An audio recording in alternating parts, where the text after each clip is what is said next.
Chapter 933, She's Not That Kind of Person. Second update, Sit Down and Eat? Yang frowned inconspicuously except when she couldn't avoid social niceties. She didn't have a fondness for dining and chatting with strangers. If you have something to say, just say it, Yang said lightly, pointing to the rest chairs in the mall. We can go sit there. Yang had an intuition that this brother and sister were here for the bracelet. Oh, all right, Lu Qi said as he took Lu Ru's hand and walked over. These days the mall's rest chairs were very simple. Lu Ru sat on the chair reluctantly. If looks could kill, Lu Qi would have died hundreds of times by now. Usually, her brother was quite reliable, but she hadn't expected him to turn into this upon meeting a pretty girl. Just say what you have to say, Yang broke the silence, being the first to speak up. Lu Qi pondered for a moment before saying, Well, comrade, may I boldly ask where you bought the bracelet on your hand? Is there a problem with my bracelet? Yang's brows and eyes were clear and bright. Lu Qi cleared his throat and continued, It's like this. There's a long-lost elder in our family whose bracelet is identical to yours. So, we are wondering if the person who sold you the bracelet could be our elder? Yang followed, Are you that sure that the bracelet is your family elder's? Look at this, Lu Qi said. As he spoke, Lu Qi took out an old photo which didn't capture a person but a jade bracelet. Although it was a black and white photo, the details were captured very clearly. Anyone who knew their stuff would recognize at first glance that the two bracelets were one and the same. Yang took the photo and scrutinized it carefully. After a moment she handed the photo back to Lu Qi. Lu Qi took back the photo. Comrade, what do you think? Can you believe what I said now? This bracelet truly belongs to my family elder, and frankly, it's also our family heirloom. Comrade, can you tell me where the person who sold you the bracelet is now? Could it be that Lu Qi and Lu Ru were Grandma Liu's descendants? But they didn't look anything like Grandma Lu. Yang's expression remained cool. What relation is that elder to you? Lu Qi said, She's my aunt. Normally a term of respect for one's father's brother's wife. Could it be that they were all Grandma Liu's nephews and nieces? Grandma Lu was currently all alone. If she could find family, that would be nice. Yang continued, I can't just take your word for it, I need to go back and verify. I think you just don't want to return that bracelet. Lu Ru interrupted, Do you realize that bracelet is our family heirloom? What you're doing is theft. It was just too shameless, they had made it so clear, yet she still didn't want to return the bracelet. Lu Qi frowned, Xiaoru. Don't be so impolite. Comrade, I'm sorry, my sister is just like this. Lu Ru could be angered to death by Lu Qi. If she had known it would turn out like this, she wouldn't have called him over. Good for nothing whose loyalties lie elsewhere. That bracelet is originally our family heirloom. Yang wasn't upset and looked up at Lu Ru. Why don't you just claim the entire mall as your family heirloom then? Legally what you're doing is called slander. Lu Ru was left speechless. Too outrageous. This shameless girl was really just too much. Seeing Lu Ru's mood worsening, Lu Qi quickly pushed her behind him and smiled apologetically to Yang. Don't be angry with her, comrade. My sister, she just didn't grow a brain, you shouldn't stoop to her level. Yang, sensing Lu Qi's attitude was still decent, continued, To tell you the truth, my bracelet was also given to me by an elder from my family. He'll go back and ask her and check the situation. If it turns out you are telling the truth, he'll let you know her address. By the way, do you know her name? Lu Qi said, I don't know my aunt's name, but she would definitely know my father's name. He is Lu Haoshan. Yang nodded slightly. Okay, I got it. I'll tell her once I get back. Thank you for your trouble, Lu Qi continued. Do you mind telling me your name? Instead of answering directly, Yang asked, Will you have time tomorrow? Yes, Lu Qi nodded instinctively. Yang took a watch out of her pocket and checked the time. Then let's meet here at the same time tomorrow afternoon. Agreed, it's settled then, Lu Qi nodded again. After saying this, Yang turned and walked away. Lu Qi watched Yang's departing figure, his lips curved into a silly smile. Brother, why did you just let her go like that? Lu Ru was nearly fuming with anger. Lu Qi didn't turn back as he spoke. Didn't she say she would come again tomorrow? Lu Ru said in exasperation. You believe what a woman says? Who knows if she will show up tomorrow afternoon? Lu Qi said firmly, She's not that kind of person. Chapter 934, Great Beauty. Siblings? Some people, just by looking at their faces, you can tell their character. Lu Qi believed that Yang was not one of those people. Lu Ru snorted coldly, You speak as if you know her so well. I'm going back to tell our parents. Let them break your legs. Yang didn't linger in the mall. After meeting siblings Lu Qi and Lu Ru, she went to visit Grandma Lu. Grandma Lu was holding Depang in her arms, watching Huang Mei opera. The opera Meng Jiangnis bitter weeping at the Great Wall brought tears to Grandma Liu's eyes. Grandma Lu. Yang gently tapped on the wooden door. It's you, Yang. Grandma Lu turned around, wiping her tears. Depang meowed, leaping from Grandma Liu's lap onto Yang. Come, have a seat. Grandma Lu patted the small bamboo chair beside her. Yang walked over and sat down. After some small talk, Yang brought up the important matter. Grandma Lu, do you know Lu Haoshan? Lu Haoshan? Grandma Lu frowned. I don't know him. Could you think about it a bit more? Yang continued. Grandma Lu shook her head. I still don't recognize that name, Yang. Why are you asking about this Lu Haoshan all of a sudden? Then Yang mentioned the matter concerning siblings Lu Qi and Lu Ru. Their heirloom. Grandma Lu said angrily, what kind of people are these siblings? When did my bracelet become their heirloom? Yang, don't pay attention to them. This bracelet has always been mine. Nobody else's heirloom. Yang continued, Grandma Lu, could it be possible that they are your long-lost relatives? Their father is called Lu Haoshan. Are you sure you don't know Lu Haoshan? Grandma Lu firmly shook her head. I may be old but am not senile. I'm certain I do not know Lu Haoshan. I suspect they just want to swindle your bracelet, Yang. Don't let them deceive you. Aside from her parents, Grandma Lu had 3 older brothers, 1 younger brother, 8 sisters-in-law, and about a dozen nieces and nephews, all lost during the war. Some died, some disappeared. That year of the war, Grandma Lu had been newly married when the sudden conflict took her husband's life. Whenever she recalled these memories, it became hard for Grandma Lu to breathe. Grandma Lu wiped her eyes, continuing, Now, I'm just a lonely old widow. I don't have any relatives left. Yang took out a handkerchief to wipe Grandma Liu's eyes. Grandma Lu, don't be sad. Aren't you still have me? Yes. Grandma Lu nodded. She felt fortunate to have met Yang in her twilight years. Had it not been for Yang, she might have been gone from this world long ago. In old age, even a common cold or fever could be life-threatening. Once, Grandma Lu had lain in bed for 3 days with a fever. If Yang hadn't come to see her, the grass over her grave would be several meters high by now. That's why Grandma Lu had given Yang her most precious possession. She truly regarded Yang as her own granddaughter. Worried that Grandma Lu might miss out on meeting her relatives, Yang suggested, Grandma Lu, how about I arrange a meeting for you? Better to recognize mistakenly than to miss out on a possible miracle. I don't want to meet. Grandma Lu waved her hand. Decades have passed. If a miracle were to happen, it would have happened by now, not dragged out till today. Since Grandma Lu was unwilling to meet, Yang didn't say much more. The next day, Yang took a set of limited edition skincare products and punctually met at the mall as agreed. When Yang arrived, she found not only the siblings Lu Qi and Lu Ru, but also an elderly man with white hair and a middle-aged woman. Seeing this middle-aged woman, Yang was stunned. How come she felt this person looked so much like Dr. Jiang? The features were at least 70 or 80% similar, only much younger than Dr. Jiang. Just then, Yang suddenly remembered the siblings Lu Qi and Lu Ru had come from Taiwan Island. Could this person be the one Xiaozhou was talking about? Was she the one investigating Dr. Jiang? What was her relationship with Dr. Jiang? Was she Dr. Jiang's illegitimate daughter? What hidden stories lay beneath all this? Yang subtly furrowed her brow. You're here, comrade? Lu Qi, seeing Yang greatly relieved, he knew Yang was not the type to break promises. Yang nodded. Chapter 935, Great Beauty, Siblings? Lu Qi continued, This is my father and this is my mother. Yang was taken aback. Before Lu Qi introduced them, she had thought that the white-haired old man was Lu Qi's grandfather, and that the middle-aged woman and that man were father and daughter. But it turned out they were husband and wife. It really was an odd match. Lu Qi added, My parents are very concerned about my aunt's condition, so they came with me. Please don't mind, comrade. Yang smiled politely and greeted Lu Qi's parents. Lu Qi then introduced Yang to his parents. Mom, Dad, this comrade is the one who might know about my aunt. Seeing Yang, Liu's father was visibly excited, eyes reddening. Young comrade, what's your name? With an apologetic expression, Yang said, Uncle, I might disappoint you. I checked with my family's elder last night. She said she does not know you or Lu Haoshan. How could this be? Lu Ru's face changed. I think you haven't even told my aunt.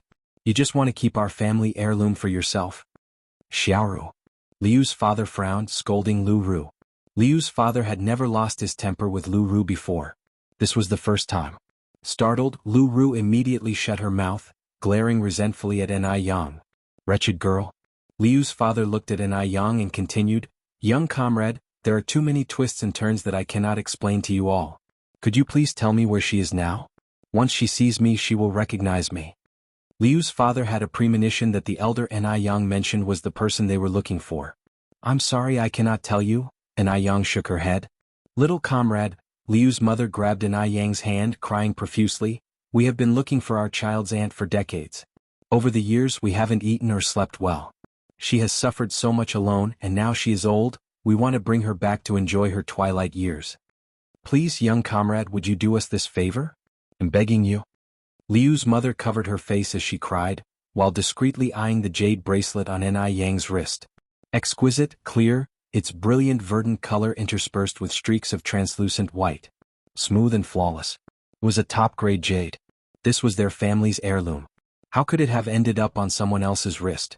Liu's mother wished she could remove the jade bracelet from Yang's wrist that very moment. Yang said, Auntie, you're really mistaken. My family's elder is not the person you're looking for. Perhaps it was because Liu's mother looked somewhat like Dr. Jiang that Yang had no particularly good feelings toward her. Moreover, since Liu's mother was asking about Dr. Jiang's whereabouts, this meant Dr. Jiang must have some connection to her. The saying about the company one keeps influencing one's behavior is not without basis. Lu Qi stepped forward, comrade, don't rush to deny it. Whether she is my aunt or not, we'll find out after we meet. Please just help. My aunt is already 78 this year. If we miss this chance we might never get to meet her in this lifetime and some regrets last forever. Liu's mother hurriedly said, yes, young comrade, whether she is my long-lost older sister, the children's aunt, you can't decide, neither can we. We need to meet her to conclude. With the bracelet here they were sure they wouldn't mistake the person. The person must be senile to have given such a valuable heirloom to someone else. Yang shook her head, I'm sorry, my family's elder refuses to meet you. Yang couldn't speak on behalf of Grandma Lu to agree to their request. Liu's father sighed. Fire seemed to spark from Lu Ru's eyes, wishing she could burn a hole in Yang. She saw Yang's actions as deliberate. Yang was coveting her aunt's possessions. If it weren't for Liu's father being there, she would have burst out cursing. It was infuriating. Carrying their family heirloom and now even preventing them from recognizing their relative. Heavens! How could there be such shameless people in this world? Liu's mother, clutching Yang's hands, unintentionally touched the translucent jade bracelet, its cool touch relieving the summer heat, truly an heirloom's hallmark. Chapter 936, Great Beauty, Siblings? _3. Under the current circumstances, we can only act subtly, not forcefully, Lu Mu continued. Comrade, I beg you. The children's great aunt for our family is truly very important. I am kneeling down for you. As she spoke, Lu Qi's mother attempted to kneel before Yang, who thankfully stopped her in time. Auntie, please don't do this. Comrade, just let these two children fulfill their filial duties to their great aunt. After so many years, their great aunt must have suffered a lot out there. We've only just managed to find out about her whereabouts. How can you bear to see us endure the pain of being apart from her? We just want her to live well in her last moments. Lu Qi's mother cried so much her voice was nearly lost, tears streaming down her face. Sorry, I can't help you with this. Yang pushed away Lu Qi's mother's hand. Auntie, I have other things to tend to, I'm leaving. With that, Yang turned and left. Lu Qi's mother tried to hold onto Yang, but Lu Qi's father stopped her. Lu Qi's father watched Yang's retreating figure and called out loudly, Comrade, if the children's great aunt is willing to meet with us, please come find us at the mansion in Beijing. Yang moved quickly, disappearing from sight in a moment, leaving it uncertain whether she heard the words or not. Why did you stop me just now? Lu Qi's mother asked Lu Qi's father, continuing, Don't you want to find our elder sister? Lu Qi's father shook his head. Since they don't want to talk, even if you cry your eyes out, it's useless. As long as we're sure she's in Beijing, we'll find a way. After saying this, Lu Qi's father continued, Besides, I've already given her our address. If the children's great aunt wants to see us, she will surely send her to find us. Okay, Lu Qi's mother nodded. Then all right, I'll listen to you. Lu Qi's mother was a particularly perceptive person. She wasn't spoiled or arrogant, not even with Lu Qi's father's pampering, and would never make unreasonable demands. In front of Lu Qi's father, she was always a gentle and clingy person, because only a gentle and clingy person could satisfy a man's vanity. If she didn't have any tactics, would her status in Lu Qi's father's heart have remained the same for so many years? Hearing this, Lu Ru angrily said, I knew it, that wretched girl is no good. Maybe she never even told my great-aunt about this. She must have her eyes on my great-aunt's possessions. It's so shameless. Those things belong to our family, what right does she have to take them? The more Lu Ru thought about it, the more she became convinced it was true. Their family had been separated from their great-aunt for so many years. Surely the great-aunt would dream of seeing them, so how could she refuse a meeting? It was clearly an Yang causing trouble. Shut up. Lu Qi looked at Lu Ru, his face stern. You can't talk about her like that. I will talk. What are you going to do about it? Lu Ru retorted while hiding behind Lu Qi's father. She's just a wretched girl. Shameless. You. Lu Qi raised his fist as if he was about to hit Lu Ru. Hit me then. Go on and hit me. Lu Ru taunted Lu Qi while making faces, feeling fearless with her parents there. If you dare, come over here. Lu Qi's mother looked at Lu Qi and then said, You're her older brother, can't you be a little more lenient with your sister? I think Zyrus right, it must be that little brat eyeing your great-aunt's wealth, which is why she's going out of her way to stop us from recognizing each other. The little girl is not old, but she sure has a big appetite. Just don't know if she can handle it all. Lu Qi frowned. Mom, please don't talk nonsense, she's not that kind of person. Lu Qi's mother said with displeasure, You don't even know her name and yet you're so sure she's not that kind of person? Anyway, she's just not. Lu Qi couldn't really lose his temper with his mother. There's a saying, a son is a son until he takes a wife, but a daughter's a daughter all her life. His son hadn't even taken a wife yet, and he was already forgetting his mother. Thinking of this made Lu Qi's mother's brow twitch. Could that little girl be doing this on purpose? Was she deliberately trying to draw Lu Qi's attention, intending to marry into the Lu family? No. She absolutely couldn't let such a thing happen. Lu Qi's mother looked at Lu Qi. Xiaoqi, you've always been a very sensible child. I hope you can think this through properly. That little girl is definitely not ordinary, she might be setting a trap for you. Lu Qi nearly laughed at this remark. Mom, please be sober, will you? At this point, she doesn't even bother to give us a second glance. Do you think she would waste her energy setting a trap for me? Chapter 937. Great Beauty? Siblings? _4. He did want an Yang to set a trap for him. If an Yang was willing to set a trap, he would definitely jump right into it. But the problem was, she simply didn't bother to do so. Lu Qi was very self-aware and had a good eye for people. He could tell that an Yang was different from the other girls he had met before. Liu's mother glanced at Lu Qi and then said, I don't care, but let me say this up front, my future daughter-in-law must be chosen by me personally. Not just anyone can enter the Lu family's door. I know, Lu Qi replied in a muffled voice. Liu's father timely interjected. That young lady just now, she isn't that kind of person, went on. You and Xiaoru, if you meet her again, make sure not to say anything rude. Who knows, all these years your aunt may have relied on that young lady quite a bit. Liu's father could see that an Yang was not the type of girl who was greedy for money. Jiao Wentong always followed her husband's advice, and upon hearing this she nodded and said, Yes, I know. My sister has suffered so much over the years, I'm fully aware. I'm not targeting that young girl we just met. I'm just worried that our Xiaoqi might be deceived. You know how naive our child has been since he was young, unaware of how much he's been taken advantage of by girls. After speaking, Jiao Wentong continued, I wonder how my sister is doing now. Whether she's healthy.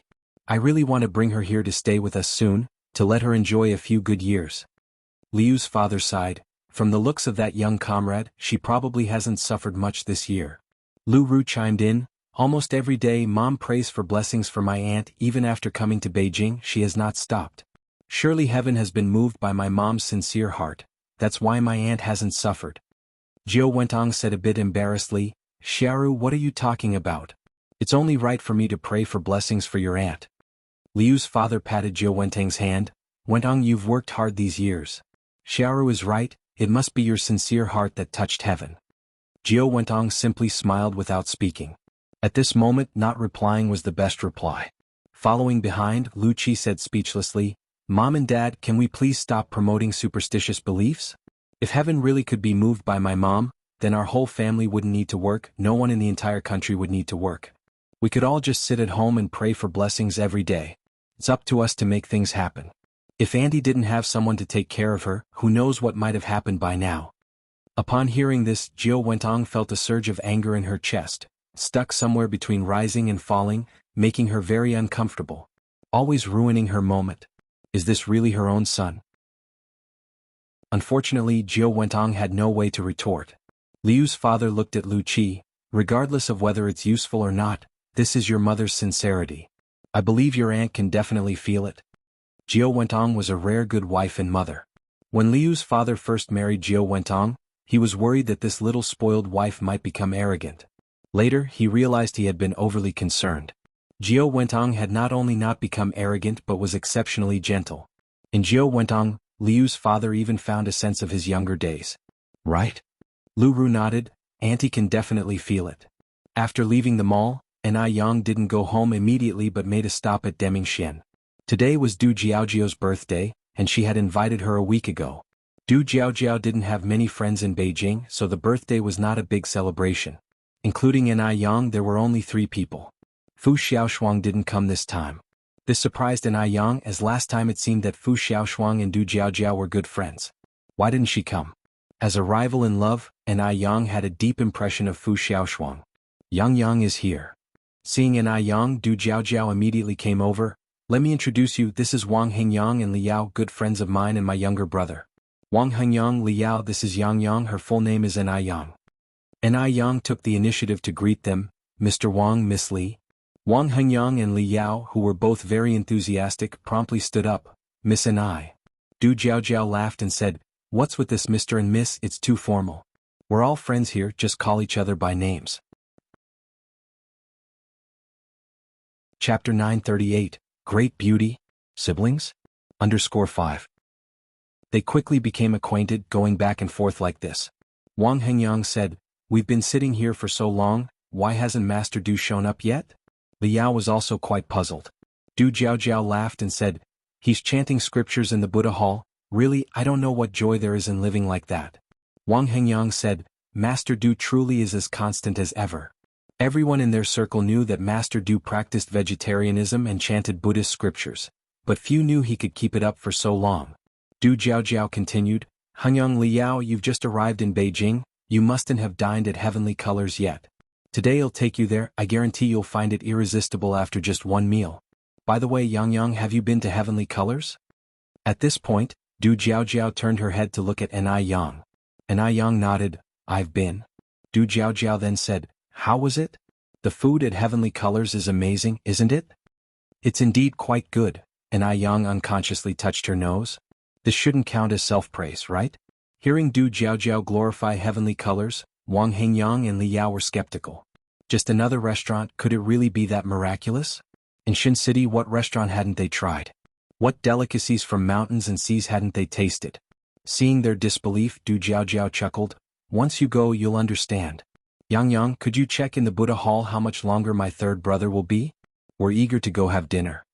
Du Jiaojiao and Anai Yang were quite casual with each other. She often sent Anai Yang on errands and Anai Yang did the same with her. Mainly while Master Du was chanting in the Buddha hall, the household staff didn't dare to disturb him, but Anai Yang was different. After all, Anai Yang was Mo Kishin's girlfriend. He wouldn't get angry with her no matter what. Okay. Anai Yang put down her cup and walked towards the Buddha hall. As Liao watched Anai Yang's figure disappear in the direction of the door, she whispered softly, oh my god! That girl is so beautiful. Jiaojiao, how do you know her? Du Jiaojiao said, she's my third brother's good friend's girlfriend. She even saved my third brother once by some fluke. Liao nodded, oh I see. It's a pity she settled for a boyfriend looking that gorgeous. Du Jiaojiao was taken aback. How is being beautiful related to having a boyfriend?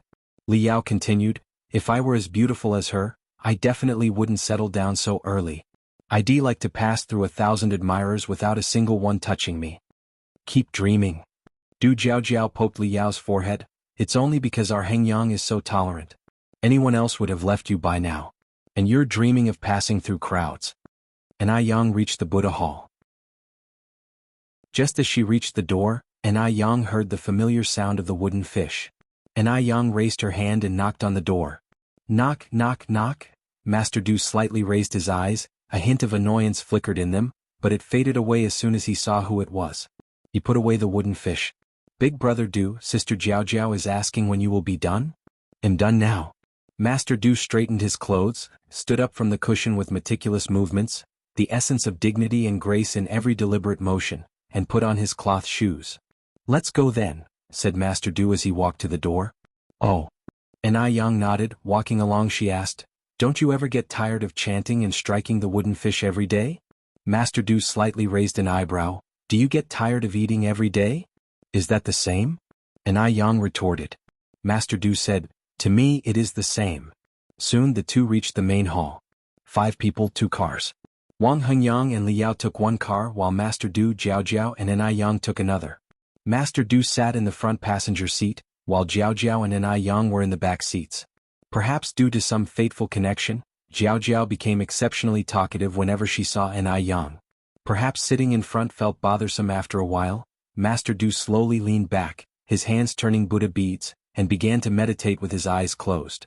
Upon arriving at Heavenly Colors, Wang Hengyang and Li Yao finally realized Jiao hadn't exaggerated. Heavenly Colors was truly outstanding. Both visual and gustatory experiences were top-notch.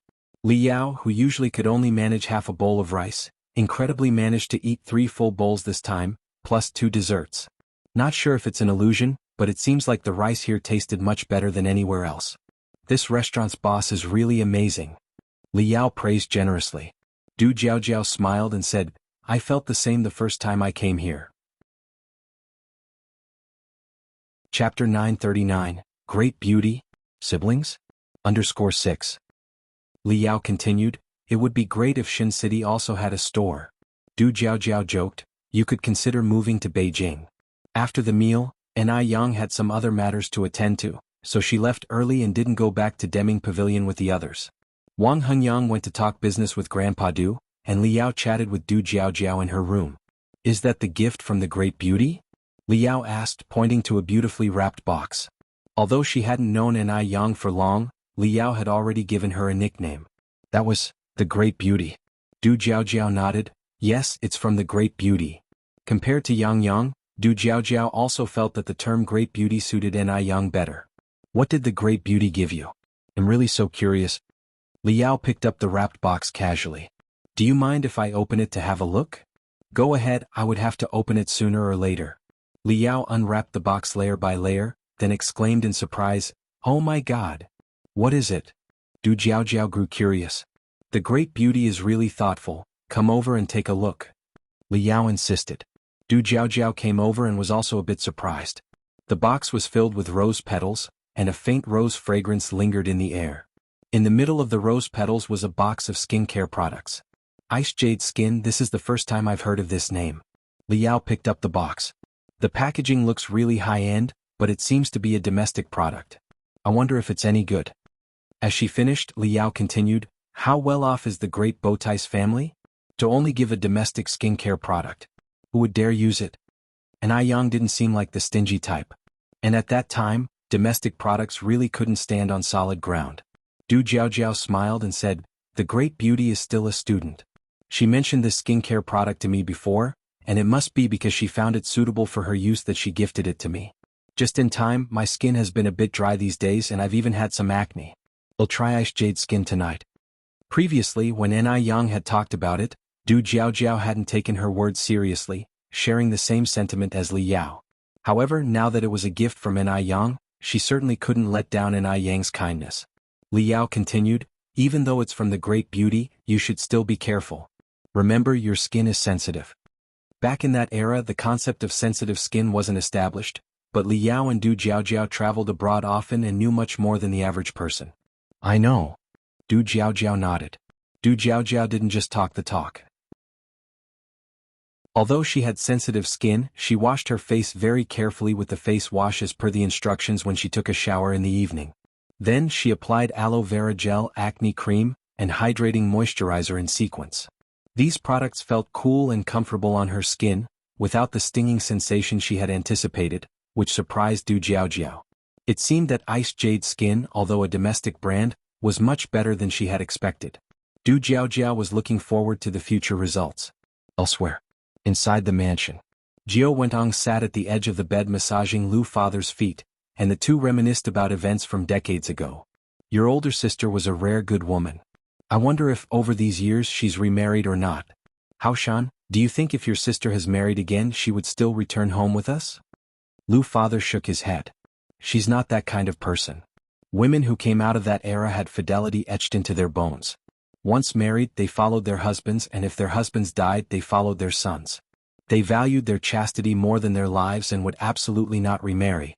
Go back 60 years earlier, and you'd still hear talk of the chastity arch. Jiao Wenong nodded. I also feel that your sister isn't that kind of person. Lu Father sighed. These years, it's I who have let her down. It's a time of war and chaos. None of this is your fault, Jiao Wenong reassured. Your sister is so kind-hearted. I believe she will understand your predicament. Lu Father sighed again. I hope so. Jiao Wentong smiled and said, Don't worry, your sister definitely won't blame you. By the way, Haoshan, there's something I'd like to discuss with you. Go ahead, Lu Father said, massaging his temples. Jiao Wentong continued, I've made up my mind. If your sister has not remarried all these years and doesn't have any children, I'm considering adopting Xiaoru out to her. Jiao Wentong was a clever woman. She knew that after adopting Lu Ru to Grandma Lu, she wouldn't be at a loss.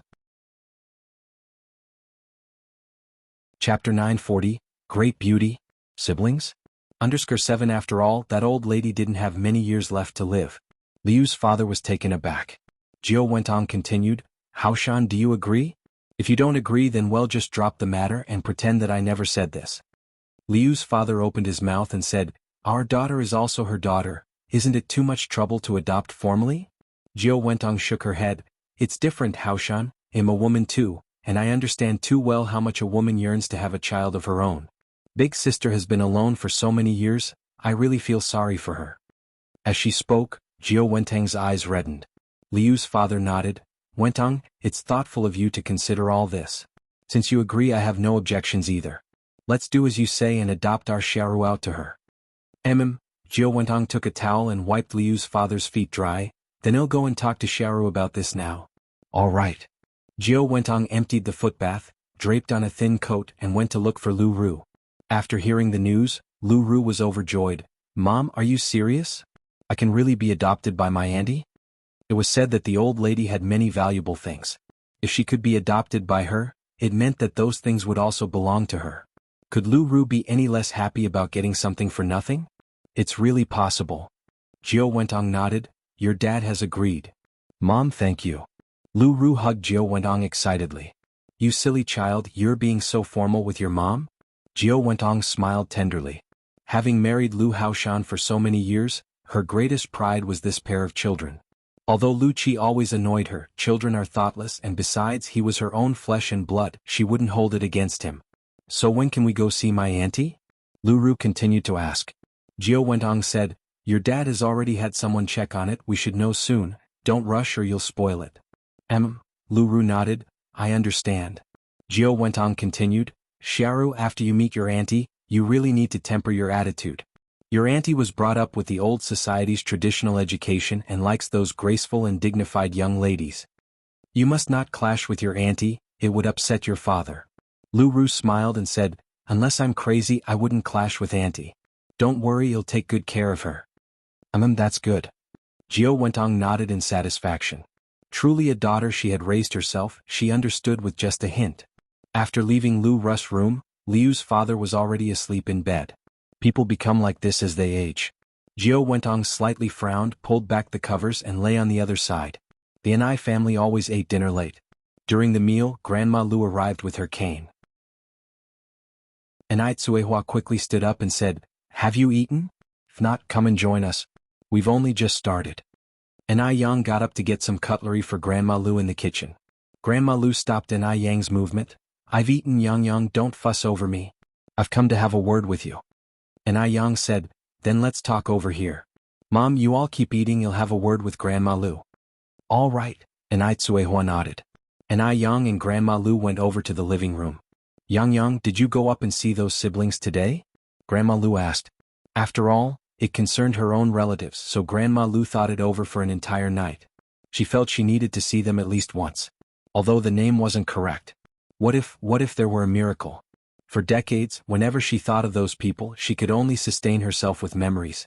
I've been there, and Yang nodded, telling the truth. The parents of those two siblings came too. Their mother called you big sister and said they wanted to take you back to enjoy your old age.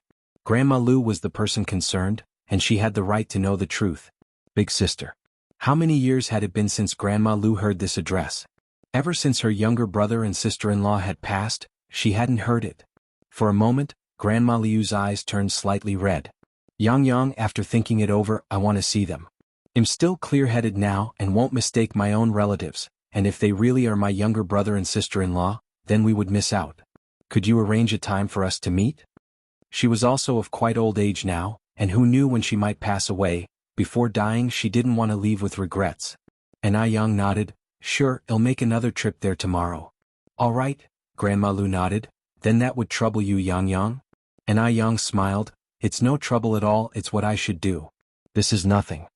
And Yang also hoped that Grandma Lu would find her relatives and then be able to enjoy her sunset years. Having been separated from her family for so many years due to the troubled times, the old lattice life had been too hard. The next day, Yang drove to the address mentioned by Lu's father the day before. When she arrived, Lu Qi was just about to leave the house. Seeing Yang, Lu Qi said in surprise, "Comrade, why have you come?" Yang smiled slightly, "My name is Yang, just call me by my name. It's Grandma Lu who asked me to come. She would like to see you all." Now that Grandma Lu had decided to see them, Yang no longer hid her real name. On hearing this, Lu Qi was overjoyed. Really? Yang nodded, really? Are your parents free now? If they are, come with me. Lu Qi glanced behind Yang and then asked, did your family's driver bring you here? I drove here myself, Yang replied. Lu Qi said, you are amazing. My little sister can't even drive. In this era, it was rare for women to drive. Yang didn't continue the topic and then said, are your parents free now? If not, I can leave the address with you. If they are, I can take you there now to avoid you having trouble finding it later. Lu Qi eagerly nodded, free. They're free. Come inside with me and I'll go tell my parents right away. They'll be very happy to hear this news. Yang followed Lu Qi inside. The mansion the Lu family lived in was extraordinarily luxurious. Without certain status and position, one really couldn't live in such a place. The servant was very courteous and hurriedly brewed tea for Yang. Lu Qi then said, Yang, you wait here for a moment, I'll go find my parents. They're upstairs. Okay, Yang nodded. Upstairs.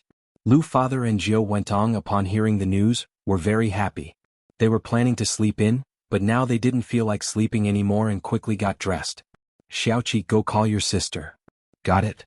Lu Qi went to Zaira's room. Xiaoru also changed her lazy attitude, and upon hearing that they could go to Grandma Liu's place, she got up at once. Knowing Grandma Lu liked the delicate damsel type, she even specifically changed into the cheongsam she had bought last time. After calling everyone, Lu Qi went downstairs, Yang, just wait a little longer, they'll be down soon. Okay, Yang picked up the cup and took a sip of tea. Chapter 941. The truth emerging from the surface. Lu Qi took 2 plates of exquisite pastries from the servant's hands and placed them on the table. These are our Bay Island specialties, pineapple cake and red turtle cake, have a taste. Thank you. Lu Qi sat opposite Yang, unsure of what to do with his hands and feet. This was clearly his home, yet he felt more nervous than Yang. In contrast, Yang showed no hints of strangeness in her expression, her calm demeanor as if she were the hostess. Her presence was naturally awe-inspiring. Such a unique aura could not be mimicked by the average person. Eat the pastries. Lu Qi pushed the pastries towards Yang. With polite insistence, Yang reached for a pineapple cake. The crust was crispy and delicious, the filling soft and sweet. It tastes really good. Lu Qi's face flushed for a moment, somewhat embarrassedly. He said, if it's good, feel free to have a few more pieces. Yang's gaze swept inconspicuously in the direction of the staircase. Are your uncle and aunt from inland? Lu Qi first paused, then nodded. Yes, my dad and mom are both from inland. My dad stayed on Bay Island for some irresistible reasons and has now settled in Bay Island, having not returned to Beijing for many years. Do inlanders get used to living in coastal cities? Yang asked. Bay Island is surrounded by sea on all sides, and the climate is very different from the land. It's fine for just traveling, but if you're a native northerner, living in a coastal city would definitely be quite uncomfortable. Lu Qi said, "We were born and raised on Bay Island since we were young, and are already used to its climate. My mom was originally from the south anyway, where the climate is similar to Bay Islands. My dad has spent half his life on Bay Island, so even if he wasn't used to it, he should be by now." And Yang expressed her surprise. "So Auntie is from the south?" "I'm also from the south." "Which part of the south is Auntie from?" Dr. Jiang's family is originally from Beijing. Beijing and Haicheng are thousands of kilometers apart. In days before the widespread use of communication technology, people living so far apart would hardly have any connection. Moreover, the chance of being an illegitimate daughter was also not likely. Dr. Jiang went overseas with Zhao Qing 22 years ago, and when she returned to her country 12 years later she was already 34 years old. Dr. Jiang is only 68 years old this year, and although Liu's mother looks young, she must be at least in her 40s or 50s. The ages don't match up. The only possibility is that Liu's mother is Dr. Jiang's younger sister, who had died many years ago, Jiangji. "Really?" Lu Qi responded with astonishment. "That is such a coincidence. My mom seems to be from Haicheng City." And Yang said with a smile, "That is quite a coincidence, I am also from Haicheng City." "Haicheng City? Now that's interesting." And Tsuehua just happened to be trafficked to Haicheng City. Hearing this, Lu Qi was very excited. What a fortuitous encounter this must be. As the words fell and Yang continued, "May I ask what Auntie's last name is?" Lu Qi, eager to make an impression in front of Yang, promptly revealed his mother's full name. "My mom's name is Jiao Wentong, Jiao as in Yangtze River, Wen as in culture, and Tang as in crabapple." "Oh," and Yang nodded. "There seem to be very few families with the surname Jiao in our village. I was wondering if Auntie might be from the same village as me." "My mom is from Xiaomu village," Lu Qi said. "Xiaomu village?" And Yang thought for a moment. "I haven't heard of this village, it must be far away from the village we used to live in." In fact, Kuihua's adoptive father's home was in Xiaomu village. Xiaomu village was right next to Dam village. "Which village are you from?" Lu Qi asked next. "I'm from Dam village," and Yang said. "Oh," Lu Qi scratched his head. "I don't think my mom has mentioned this village." The two chatted idly for a while. Soon Liu's parents and Lu Ru came down from the upstairs. Seeing his parents come down, Lu Qi excitedly walked over. "Mom, it turns out Yang is also from Haicheng City, your fellow townsman." "She is from Dam village in Haicheng City. Mom, do you know Dam village?" Jiao Wentong first paused, then said, "Mom has been away from Haicheng for such a long time now, who would remember that?" Hearing this, Yang raised her eyebrows slightly. "This Jiao Wentong is quite interesting. If Jiao Wentong really was from Xiaomu village of Haicheng City, she wouldn't be unaware of the neighboring village. Even though time can dilute everything, it never changes the sounds of one's hometown or the longing for it. The only explanation is that Jiao Wentong has some unspeakable secrets." Liu's father approached Yang.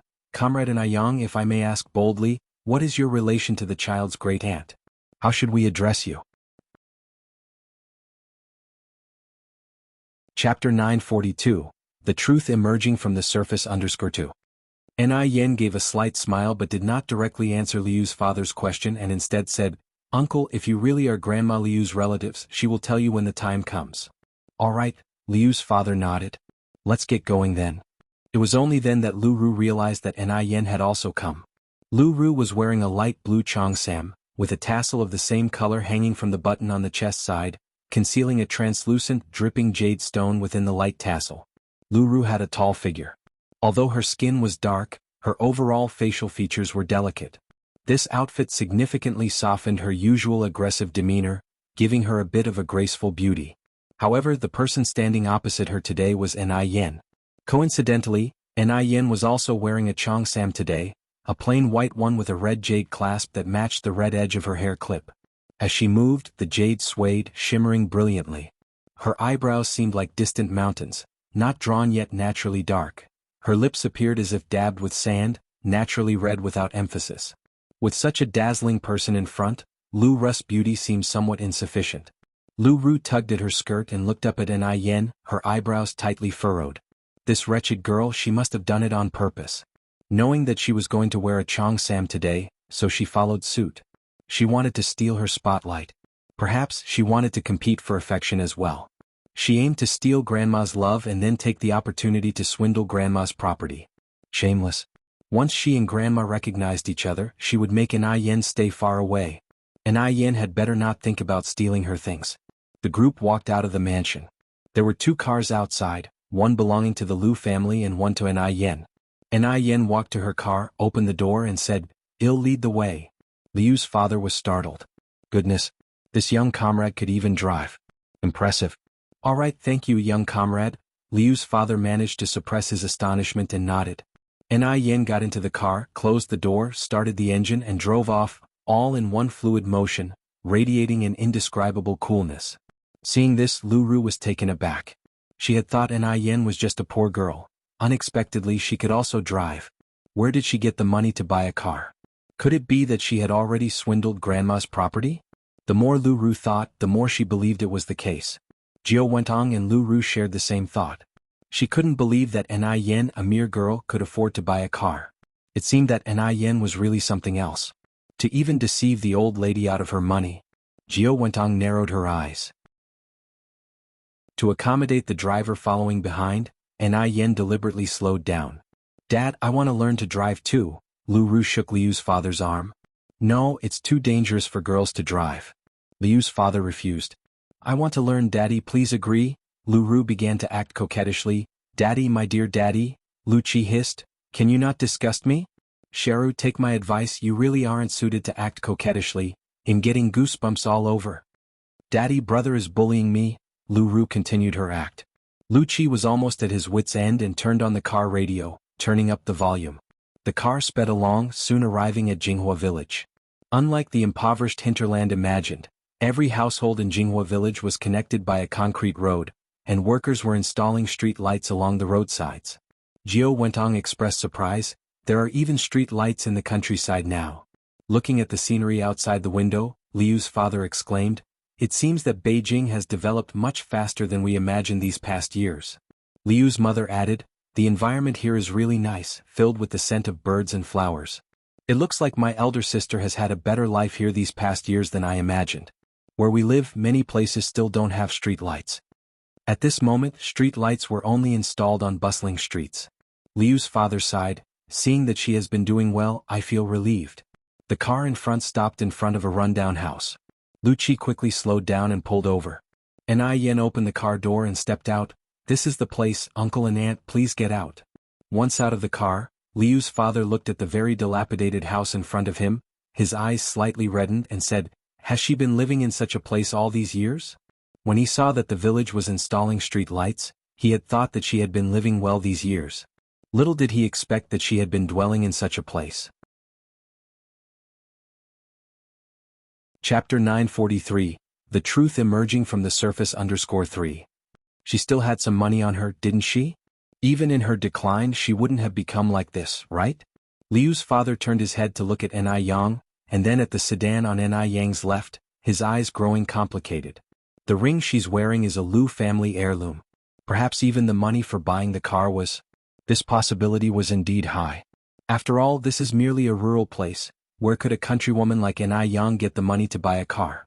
Her sedan was imported and would cost at least 100 and several tens of thousands. An Yang continued, "Grandma Liu is inside right now, uncle and auntie, please come in with me." Liu's father nodded nonchalantly, "Sure. Wenong Xiaoqi Xiaoru, let's go in quickly."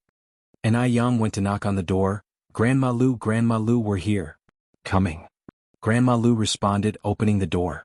To welcome relatives from afar, Grandma Liu specially put on new clothes that An Yang had bought for her not long ago. The Liu family still kept photos of Grandma Liu from when she was young. Thus, Jiao Wenong recognized Grandma Liu instantly and rushed forward to take her hand. "Big sister." "Great aunt." Lu Ru, following Jiao Wentang's gaze, embraced Grandma Liu tightly, choking out, "Great aunt. Great aunt, we finally found you.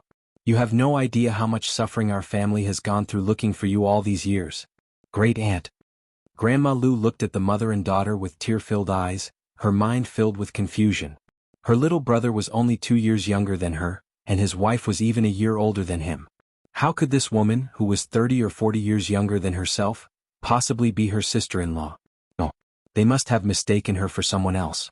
Grandma Lu pushed Lu Ru directly away. "Young girl, you've got the wrong person. I'm not your great aunt," she said, then looking up at Jiao Wentong. "And you, young lady, I don't know you.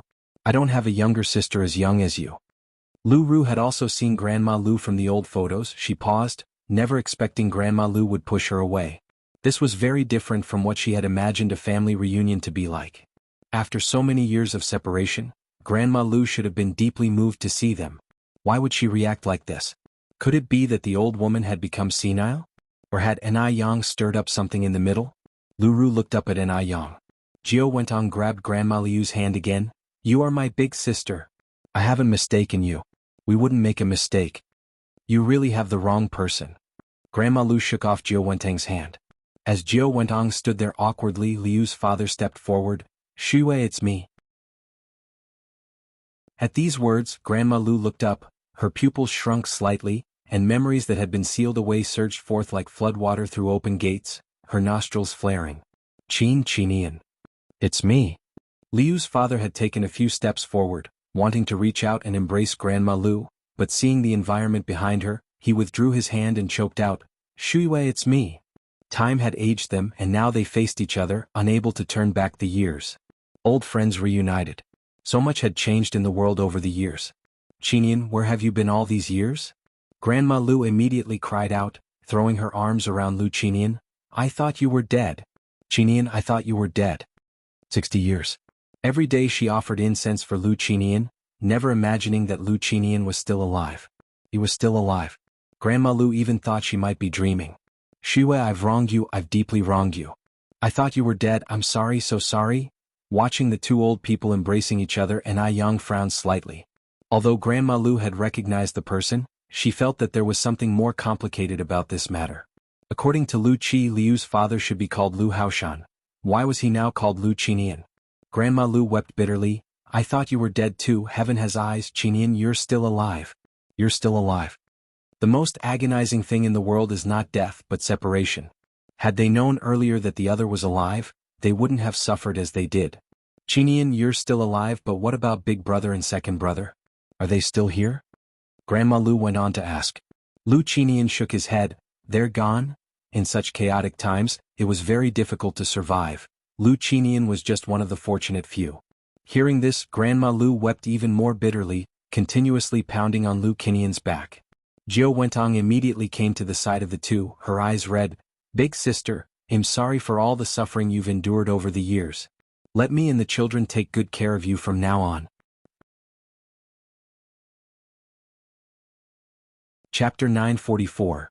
The Truth Emerging from the Surface _4. The sudden joy made Granny Liu's head spin. "Qinian, who is this? Could it be a relative from Lu Qinian's family?"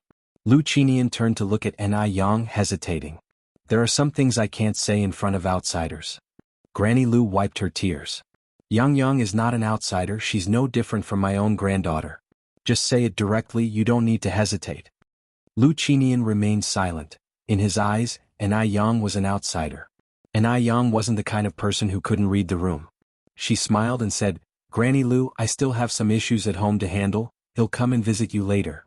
Granny Lu grabbed Enai Yang's hand. Yang, you don't have to leave." Having Enai Yang leave at such a moment would only hurt her feelings. Granny Lu genuinely didn't consider Enai Yang an outsider. Zhao Shuiwei. Liu's father's expression clearly seemed off. Seeing this, Enai Yang still decided to leave. If she insisted on staying, it would make her uncomfortable, and so would the Lu family. Besides, their home was close to Granny Liu's. If anything really happened, she could still rush over to help her. After Enai Yang left, Liu's father sighed in relief. Granny Lu pushed open the half-closed door. "Come in and sit with me." The house was dilapidated, but it was kept very clean, and there was even a TV in the living room. Jiao Wentong carefully surveyed the environment. The fact that there was a 3,000 yuan TV showed that the old woman still had a fair amount of money. Granny Lu was busy pouring water for everyone. Jiao Wentong hurried over to help. "Let me help you with that, sister." The tea set at Granny Liu's was quite old, though clean, making Liu's father somewhat hesitant to drink from it. He hadn't used such worn-out cups in many years. Considering the state of the house, who knew if it had been crawled over by rats? Liu's father was hesitant, and Lu Ru, who was used to living comfortably, was even more so. Lu Qi, however, didn't mind. He was thirsty and picked up the cup to drink. "Auntie, this tea is wonderful. Is it barley tea?" Granny Lu nodded and smiled. "Yes, it's barley tea. If you like it, I can pack some for you to take when you leave. I have plenty here." With that, Granny Lu turned to Liu's father. "Qinian, can you talk now? Who are these children to you? How have you really been all these years?" Hearing this, Liu's father sighed deeply, his face full of pain. He began to talk about his difficult past years, how he braved gunfire and crossed seas alone to reach Taiwan Island, and there achieved some success. Thankfully, in my most difficult and helpless times, I met Wentong. Wentong is a good woman. She didn't mind my age or that I had been married before, and she took great care of me. Without her, I might have died. After we got married, Wentong gave birth to 2 children, one named Lu Qi and the other Lu Ru. "Xiaoqi, Xiaoru, come and greet your auntie." "Hello, auntie." Lu Qi and Lu Ru approached Granny Lu. Granny Lu was stunned. She hadn't expected Lu Qinian to have remarried. Not only had he remarried, but he also had 2 children. Her years of waiting seemed at that moment to become a joke. Hearing this, Granny Lu staggered backwards, nearly falling, but Lu Qi promptly steadied her. "Auntie, are you all right?" "I'm fine." Granny Lu waved her hand and looked up at Lu Qi. "Child, do you know what my last name is?" "Lu." Lu Qi guessed. "It should be Lu, right? Otherwise, why would an Yang call her Granny Lu?" "No." Granny Lu shook her head, her tone ambiguous between sadness and joy. "My surname is Zhao Shuiyue. I called myself by the Lu surname because my late husband was a Lu." Yes, Lu Qinian was her husband. They were a couple who had gone through the formal wedding rites. Old-time women adhered to the principle of following their husband, and after his death, their son. Especially for Zhao Shuiyue, coming from a prominent family, this concept was deeply ingrained. War took her family and husband, and a famine forced her to leave the place she had grown up in, to live incognito in Jianghu village, assuming the name Lu Zhao. Nobody knew that she had had her own name. She was Zhao Shuiyue. Chapter 945. The Truth Emerging from the Surface 5. But she had never lived for herself. By the time she learned the truth, she already had one foot in the King Yama Hall. How did it come to this? Seeing Zhao Shuiyue like this, Lu Qinian panicked. "Shuiyue, don't be like this. I'm not dead, I haven't died. I'm still alive, I know I've wronged you all these years. But I couldn't help it, it was all due to the circumstances." Zhao Shuiyue looked at Lu Qinian with a desolate gaze. "So, what have you come here for today? Are you here to boast that you now have a son and a daughter while I've lived like a joke? Lu Qinian, ask yourself, has the Zhao family ever mistreated you? What did you promise my father? Since you're still alive, why didn't you come looking for me? Looking at your clothes, it doesn't seem like it's because you couldn't afford to, right? Some people would be better off dead." All these years, if Lu Qinian had truly wanted to find her, he would not have failed to do so. But Lu Qinian hadn't. Not only had he not, but he had also remarried. How ironic all of this was. Back then, Lu Qinian was just a destitute beggar too poor to eat, fainting at the doorstep of the Zhao family. It was old Master Zhao who took pity on him, picked up the half-dead Lu Qinian, and later took him in as a son-in-law. Unfortunately, the good times didn't last long. The couple had been married for hardly half a year before war broke out. The entire Zhao family, over 200 people, were either killed or fled, in the end leaving only Zhao Shuiyue alone. "Shuiyue, I've wronged you. I apologize to you." Lu Qinian immediately knelt on the ground. "Shuiyue, please forgive me. From now on, my children with Wentong will be your children, they will take good care of you, and moreover, Wentong said she wants to give Xiaoru to you as an adopted child."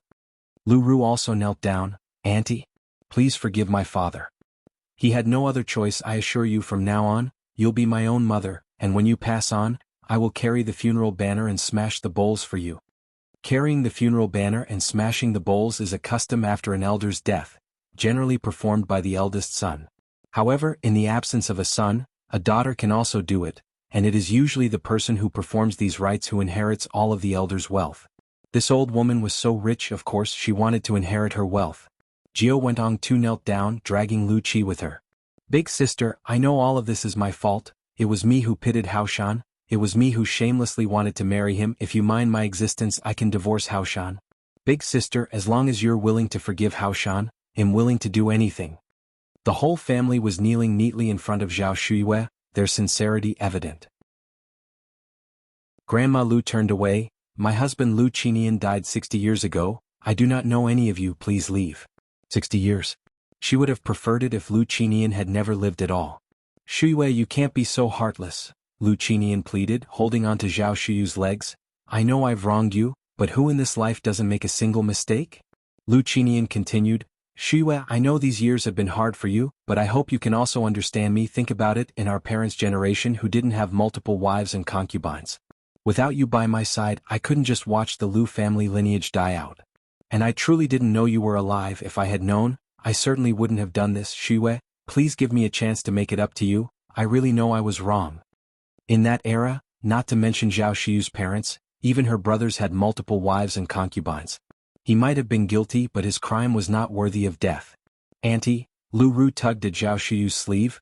They say a man's knees are gold, and now my father and brother have both knelt before you. Come back with us. From now on, I'll make sure you live in a big house, eat the best foods. Zhao Shuyue closed her eyes. Go back, I don't know you. Auntie. Lu Ru grasped Zhao Shuyue tightly. I'm not your auntie. Zhao Shuyu's voice trembled slightly. Lu Qinian went on, Shuyue, we're both of advanced age now. What's there that we can't forgive? There is only this one life, no afterlife. I hope you can understand that. I believe if our parents were still alive, they too would understand me. They wouldn't want to see the Lu family's line end. Chapter 946. The Truth Emerging from the Surface _6. Shuyue, under those circumstances, it wasn't that I didn't want to come back to find you, but I simply couldn't come back. And besides, I thought you had died. Just like you thought I had died too. Shuyue, all I did was find someone to take care of myself. Do I really deserve to die for that? If dying can let you let go of your hatred for me, then go ahead and kill me. With that, Lu Qinian pulled out the short dagger strapped to his waist and handed it to Zhao Shuyue. Lu Qinian knew Zhao Shuyue very well. She was the type with a harsh tongue but a soft heart, one who couldn't be approached with force but rather needed her heart gently won over. Zhao Shuyue took the dagger and fiercely stabbed it towards Lu Qinian's chest. The other three people nearby were all startled. But Lu Qinian didn't even try to dodge. He knew Zhao Shuyue wouldn't go through with it. Bang! Dash! Just as Lu Qinian had expected, the dagger in Zhao Shuyue's hand fell to the ground. Shuyue, forgive me. Lu Qinian seized the opportunity to embrace Zhao Shuyue. Shuyue, give me a chance to atone. Big sister, from now on, you're the elder and I'm the younger. Jiao Wentong stood up and said, if you don't like me, I can even divorce Haoshan. Zhao Shuyue hugged Lu Qinian and began to cry loudly. She really wanted to forgive and forget with Lu Qinian, but she couldn't bring herself to do it. Perhaps it wasn't Lu Qinian's fault, but the fault of the times. No need, Zhao Shuyue shook her head. You and he are legally married, you don't need to divorce. Big sister, thank you. Jiao Wenong took Zhao Shuyu's hand. Haoshan often says that you are a good woman, and he was right. Big sister, you really are a good person. Zhao Shuyue didn't say a word. Jiao Wentong continued, Big sister, from now on, Xiaoqi and Xiaoru are your own children. When we go back, I will let you adopt Xiaoru. Go back. Zhao Shuyue frowned. Go back where? Jiao Wentong said with a smile. Of course, to bring Big Sister back to Bay Island to enjoy the good life. We've finally found you, Big Sister. How can we let you continue to live a hard life here? Jiao Wentong had been paying close attention for a long time, and sure enough, Zhao Shuyue was indeed from a wealthy family. Even the hairpin she used to twist up her hair was no ordinary item. After they returned, they would find a way to get Zhao Shuyue to bring out all those nice things. Zhao Shuyue shook her head. I'm not leaving. Why? Jiao Wentong asked. Zhao Shuyue replied, I've lived in Jinghua village my entire life. This is my home. You all go back. There's no need to come looking for me again. I'm doing very well here. Lu Ru grew anxious. If this old woman didn't go back with them, what would become of all those good things? Would they all fall into An Yang's hands? That was unacceptable. Auntie, please come back with us. I promise I will treat you like my own mother from now on and take good care of you. You don't have any relatives or friends here. If something happens, no one will even know. Zhao Shuyue shook her head. The villagers are good to me, you don't have to worry about this. Besides, isn't there Yang? That child is just like my own granddaughter. Just as Jiao Wentong was about to say more, she was silenced by a look from Lu Qinian. Lu Qinian continued, I'm sorry Shuyue for all the hardship you've endured these years. I really do want to make it up to you. Won't you consider coming back with me? Zhao Shuyue shook her head again. You go back by yourselves. Lu Qinian sighed and exchanged a few more pleasantries. The family of four stayed at Zhao Shuyue's home until evening before leaving. When they left, Lu Qinian secretly placed 1,000 yuan under Zhao Shuyu's bed. He knew Zhao Shuyue didn't lack money, which is why 10 or 20 yuan would never catch her eye, so he decided to leave 1,000. Hoping it might sooner touch Zhao Shuyu's heart so she would return with him. As soon as they got home, Jiao Wentong said angrily, "Haoshan, why did you stop me from speaking my mind at Big Sister's house this afternoon? That little girl in Yang is nothing but a con artist. She's trying to trick Big Sister out of her things. And to think Big Sister treats her like her own granddaughter. Besides, what right does an outsider have to take our family heirloom?" Lu Ru was indignant. Exactly. What right does that cheap girl in Yang have to take our family heirloom? Those things are all mine. If it hadn't been for Lu Qinian's intervention today, she would have exposed Yang for who she really is right in front of Zhao Shuyue. Chapter 947. The truth emerging from the surface under 7. Lu Qinian spoke earnestly, "What I'm doing is called casting a long line to catch a big fish. Do you think I can't see what kind of person Yang is? The car she drove today might have been funded by Zhao Shuyue. But some issues can't be rushed. Looking at Zhao Shuyu's attitude, it's clear she hasn't fully accepted us yet, so we must take it slow and not be too definitive in our approach." Upon hearing this, Lu Ru instantly understood. "Dad, you are wise." Jiao Wentong also smiled. Lu Qinian continued, "Our family used to be very wealthy, the richest in the area, and I heard from Zhao Shuyu's father that to prevent our family from declining, our ancestors secretly hid a stash of gold, silver, and precious treasures during the Kangxi period." Before Lu Qinian finished his sentence, Lu Ru excitedly exclaimed, "Dad, are you serious?" She had thought that the jade bracelet was the most valuable treasure Zhao Shuyue had, but it turned out there was a gold mine in her hands. Jiao Wentong was also excited, though she didn't show it. Lu Qinian nodded, "It's true, otherwise I wouldn't have gone through such effort to find her. In any case, this treasure must not end up in Yang's hands. So, these next few days, we must visit her daily to try and find that treasure map sooner." So many years had passed, and if Lu Qinian hadn't suddenly remembered the gold mine, he wouldn't have come looking for Zhao Shuyue. He had a wife and children, living such a happy life, why would he bother stirring trouble? As far as he knew, the gold mine that Zhao Shuyue possessed was enough to secure many generations of his descendants a carefree life. Lu Qinian had even lined up foreign buyers. Jiao Wentong nodded.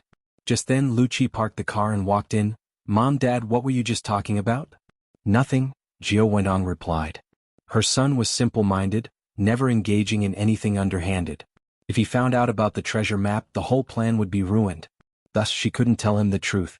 After the Lu family left, Yang, carrying the food, arrived at Zhao Shuyu's home.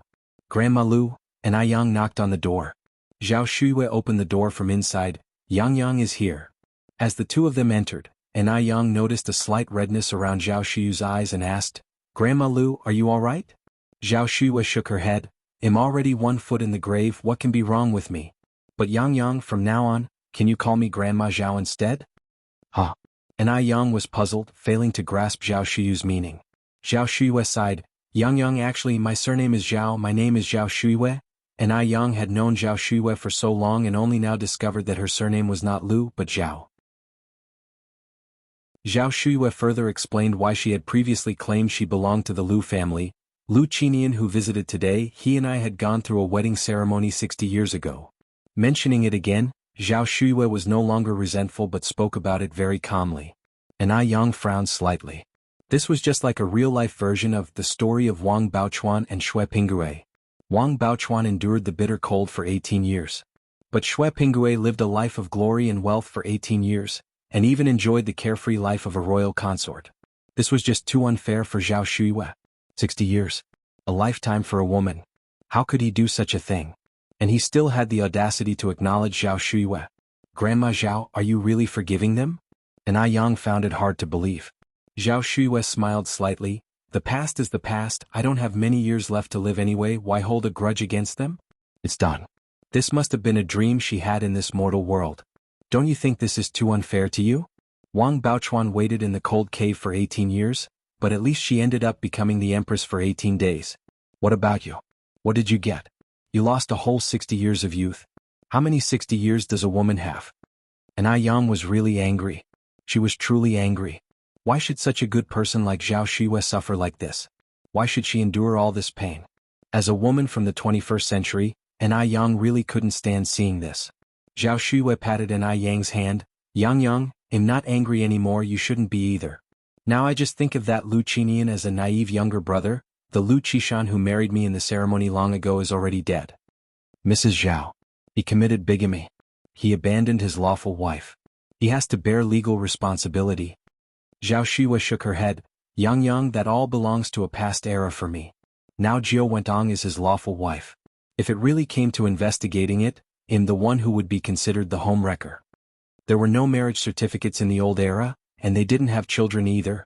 They are not protected by the laws of the new era. Yang sighed deeply, her eyes reddening.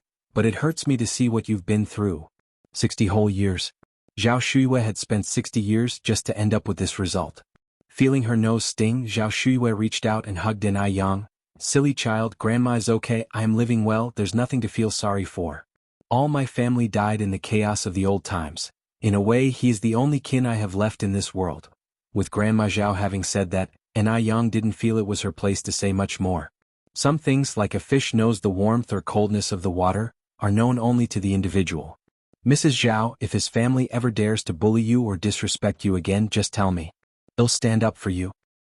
Certainly, Zhao Shuyue nodded her head. The next day the Lu family came early, not bringing Lu Qi this time but just Lu Qinian, Jiao Wentong and Lu Ru. Lu Ru came carrying 2 big bags of clothes saying, Auntie, look, these are clothes I bought for you.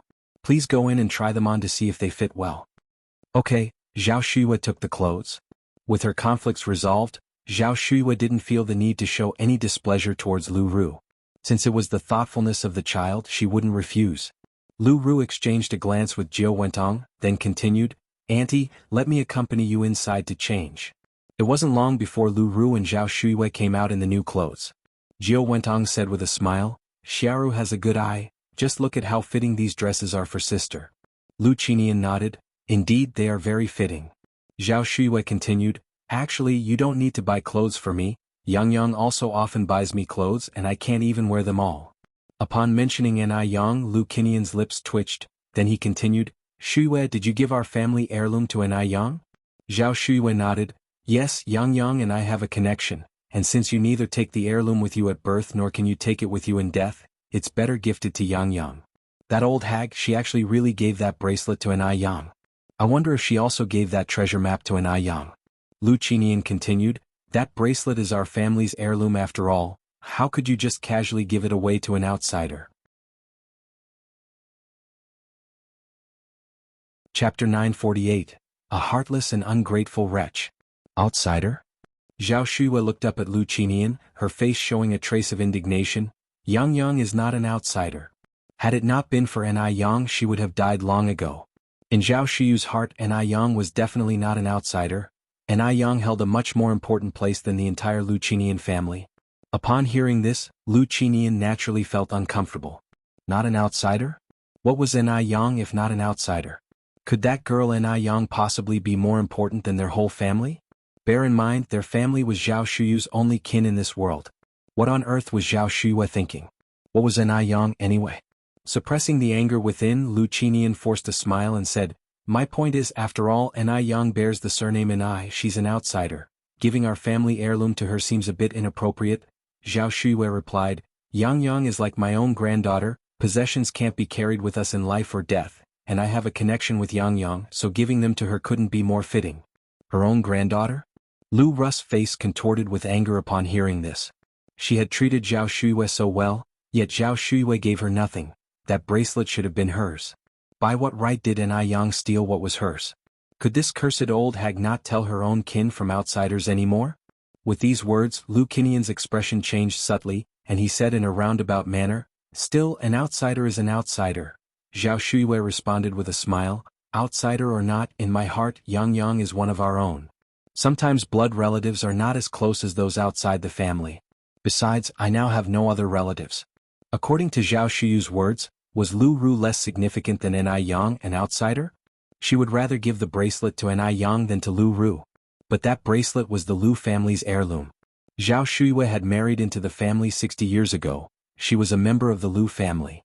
How could she give something from the Lu family to an outsider? Did she even consider her husband any more in her heart? Lu Qinian almost couldn't contain his anger, but he still tried to control his emotions. The current situation deemed the gold mine and the treasure map more important. He couldn't afford to fall out with Zhao Shuyue.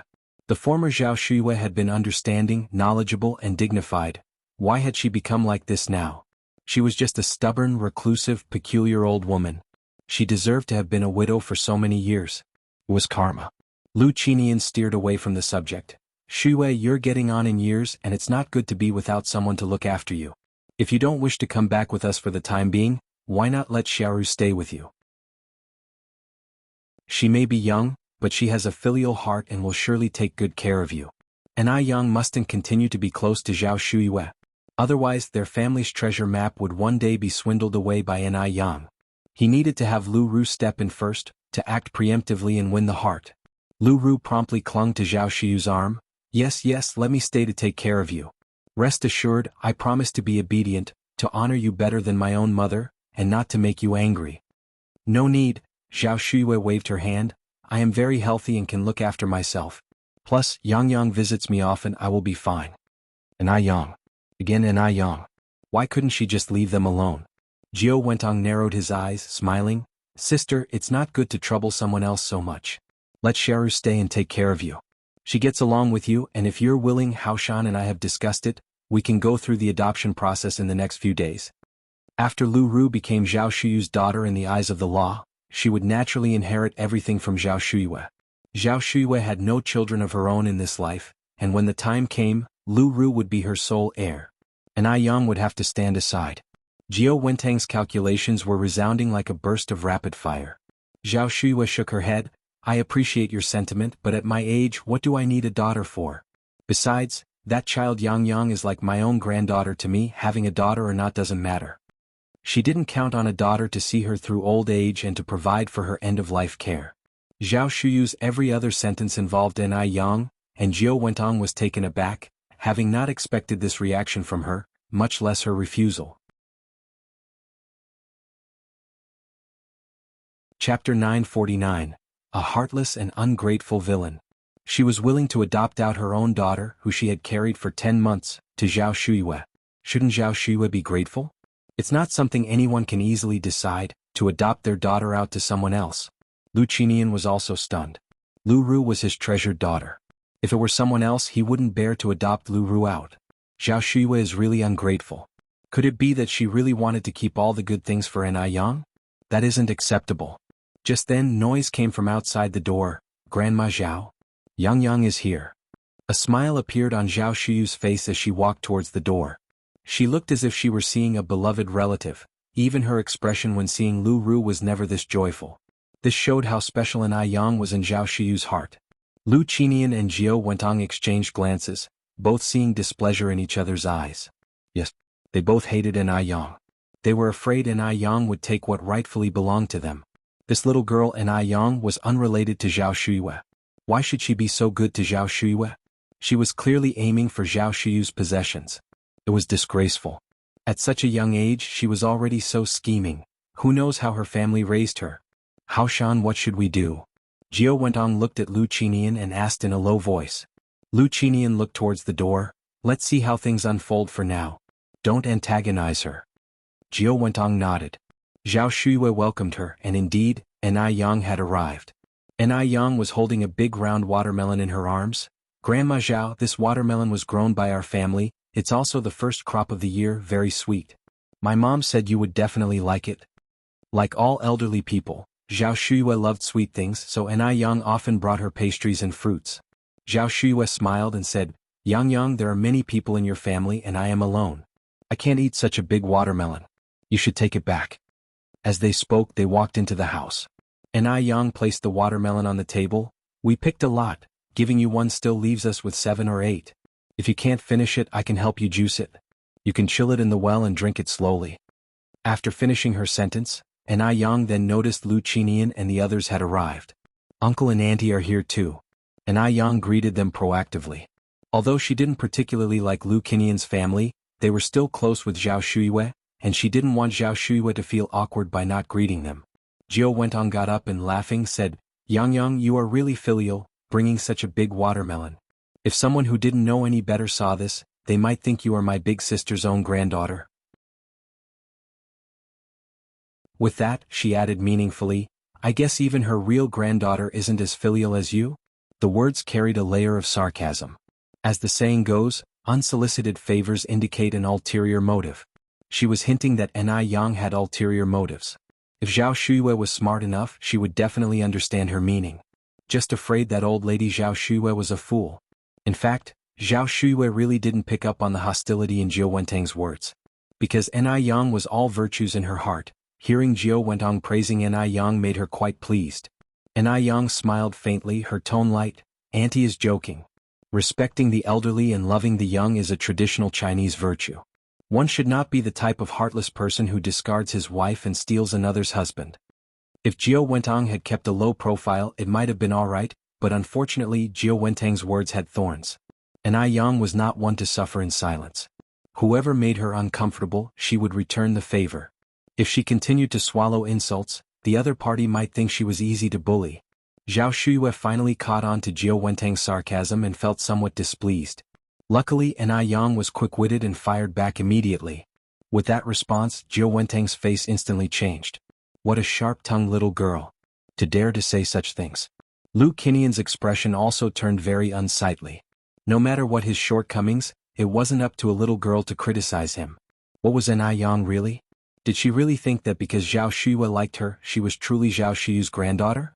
As long as he was alive, that would never be possible. An outsider will always be an outsider.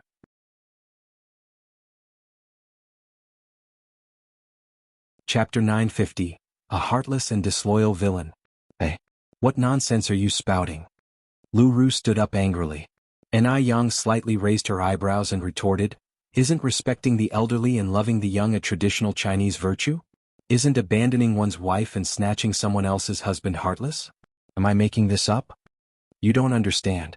My parents had their reasons. They are not heartless people. Lu Ru couldn't stand Yang's sarcastic comments about her parents. Men, how many are not flirtatious? Having 3 wives and 4 concubines is quite normal. Besides, her dad did not have many women. He was involved with only 2 in total. And being born in troubled times, they were involuntary in their actions. Why did Yang have to rub salt in the wounds? Was that satisfying? Yang smiled faintly and spoke indifferently, Miss Lu, I didn't specifically name anyone. Why are you in such a hurry to take it personally? Throughout, she had not mentioned Jiao Wentang and Lu Qinian at all. It was Lu Ru who was in a hurry to take it personally.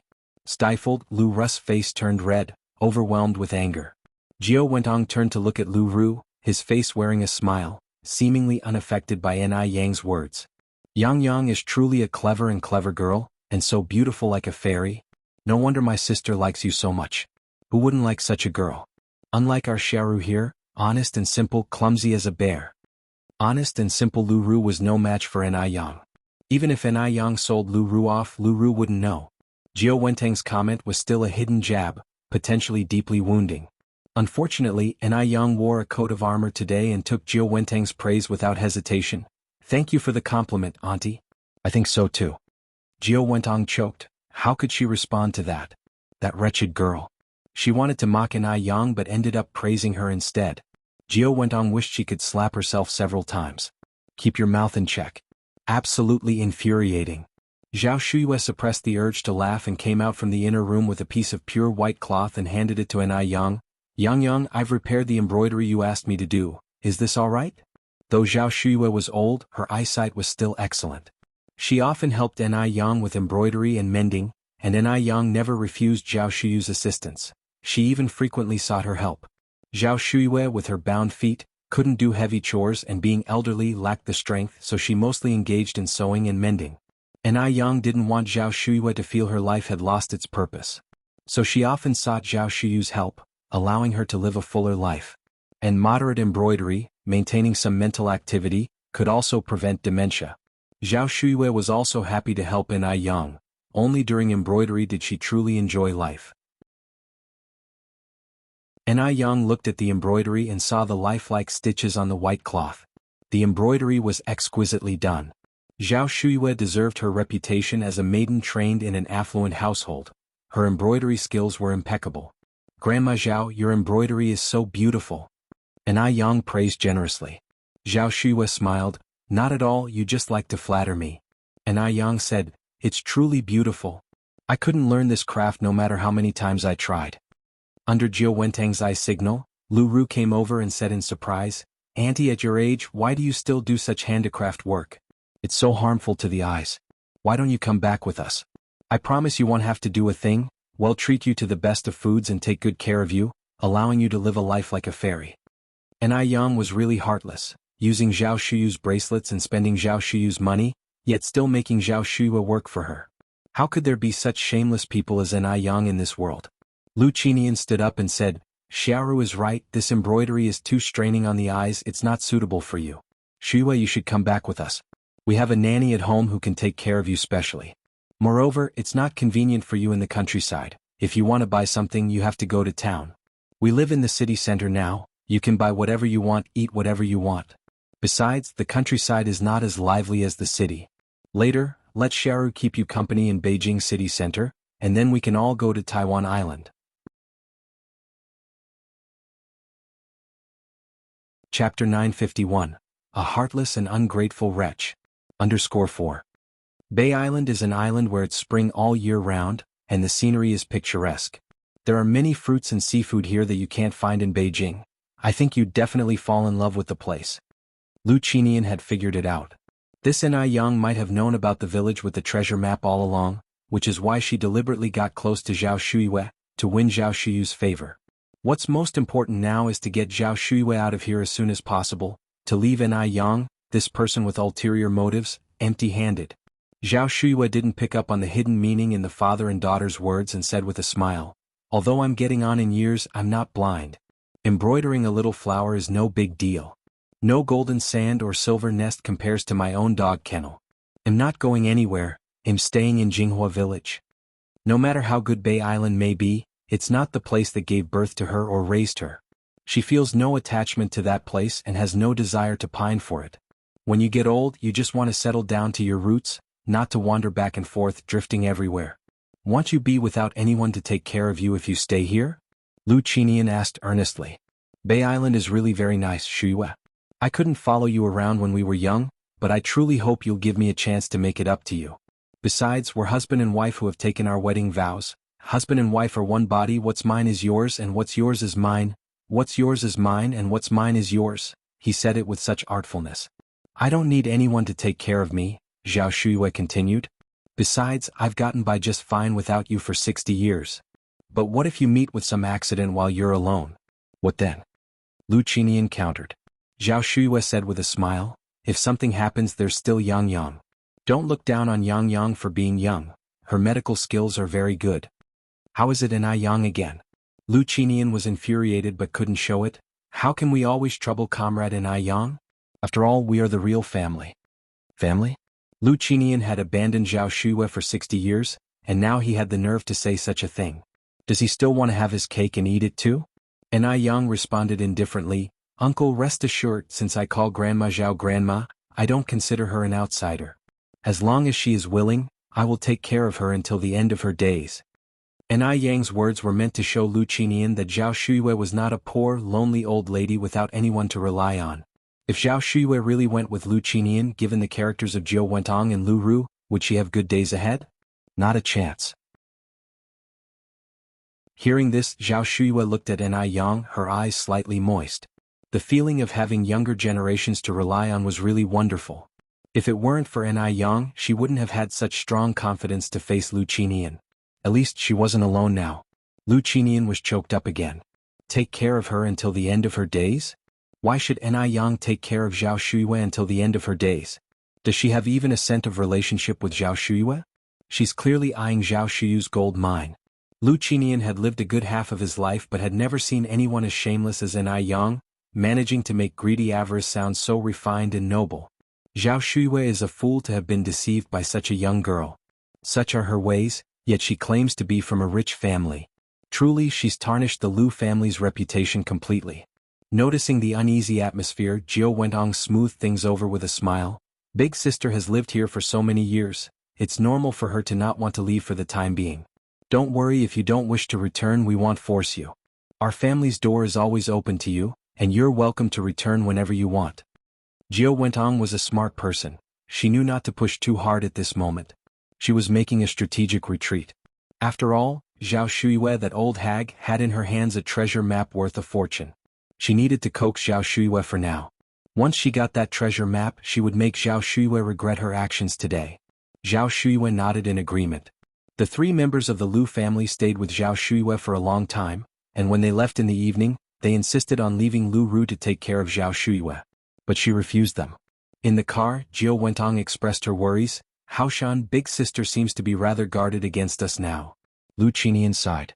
Well, take it slow. Jiao Wentong was anxious. How could he not be?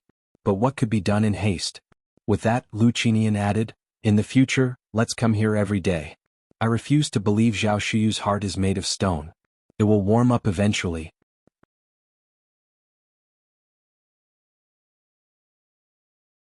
Chapter 952, A Heartless and Ungrateful Wretch. _5. Wentong nodded. Lu Ru frowned and said, Mom is really getting senile even though we're her real family, yet she favors Yang so much. I spent the whole day talking to her and she didn't even give me a single strand of her hair. And to think she gave our family heirloom to Yang. Wentong patted Lu Ru on the hand. Xiaoru, don't worry, Mom and Dad won't let anyone take your things. Getting the bracelet back was just a matter of time. As the car slowly moved along, Wentong suddenly caught sight of a very familiar figure while passing by a house. Wentong's pupils contracted. Was that Zhao Qing Grandma Zheng? Yes, it was her, no doubt. Why would Grandma Zheng be here? Wentong clenched her fists. Mom, what's wrong? Lu Ru, noticing that Wentong seemed a bit off, asked with concern. Wentong smiled and looked away. Oh, nothing, I just suddenly remembered something about your brother. He's not young anymore and he still doesn't have a girlfriend. Lu Ru laughed. So, Mom wants to hold a grandchild. It's not just your mom, I want to hold a grandchild too, Lu Qinian added. But that's not urgent right now, let's first deal with the matters at hand. Wentong nodded. All the way Wentong was restless. Why was Grandma Zheng here? She hadn't forgotten that Grandma Zheng was the indirect murderer who killed Dr. Jiang and Zheng Lingling. Zheng Xianjing was still in prison, and Wentong had thought about visiting several times, but she couldn't find a proper reason. She had no relation to Xianjing. Visiting would only raise suspicions. Yet if she didn't go, she would be restless. After all, Xianjing was the only bloodline Lingling had left in this world. After returning, Wentong had someone investigate Grandma Zheng. The response she got was that Grandma Zheng had moved from the city to her daughter's house in the countryside. Could it be that the house she had just passed was Grandma Zheng's daughter's? Wentong sat in front of the dressing table with her eyebrows tightly furrowed. What's wrong, Wentong? Lu Qinian asked as he came out of the bathroom after his shower. Wentong shook her head. It's nothing, I'm just a bit worried that we might be fooled by Yang and she might have already gotten her hands on the treasure map before us, especially since she's already been given our family's heirloom bracelet. That shouldn't be the case, Lu Qinian replied. The stuff in that gold mine is worth a fortune. If Yang had already gotten the treasure map, she wouldn't still be living in the countryside, she would have likely moved to the city by now. A place in the countryside with underdeveloped transport and lacking everything, why would Yang stay in the village if she had the means to move? Wentong nodded. That makes sense. Deming Xian. After using the Ice Skin Jade product for 5 straight days, the condition of Du Jiaojiao's skin had improved unbelievably. The acne was gone, the skin was no longer dry, and while it hadn't yet reached the smoothness of a freshly peeled egg, it was no longer peeling like it was before, a night and day difference from her previous skin condition. She believed that if she used it for a few more days, her skin would be radiantly moist. Jiao Jiao looked at herself in the mirror, delighted, and started to ferociously kiss the Ice Skin Jade product's packaging. This was incredible. From now on, she no longer needed to plaster layers of foundation on her face. When Liao visited Jiao Jiao at noon, she was also a little shocked. Jiao Jiao, what skincare product have you been using? Your skin has recovered so quickly and even the acne is gone. And, maybe it was just her imagination, but Liao felt like Jiao Jiao seemed to have become much fairer than before. What skincare product could be this effective? Jiao Jiao smiled and said, it's the Ice Skin Jade product that the beautiful lady gave me. I didn't expect the effects to be this good at first. Liao was somewhat incredulous. Really? The set of domestic skincare that the beautiful lady gave you on your birthday? At that time, the most famous domestic skincare product was the Snowflake Cream from Shanghai, but Snowflake Cream didn't have such effects. The Ice Skin Jade product wasn't even half as famous as Snowflake Cream. Could its effects really be that impressive? Was incredible. Jiao Jiao nodded. Yes, the one from my birthday. Li Yao remained skeptical. Jiao Jiao, are you sure you haven't used any other skincare products these past few days? I haven't, Jiao Jiao replied. I specifically didn't use anything else to see if the Ice Skin Jade product was really as good as the beautiful lady said, and indeed she was right, it's downright magical.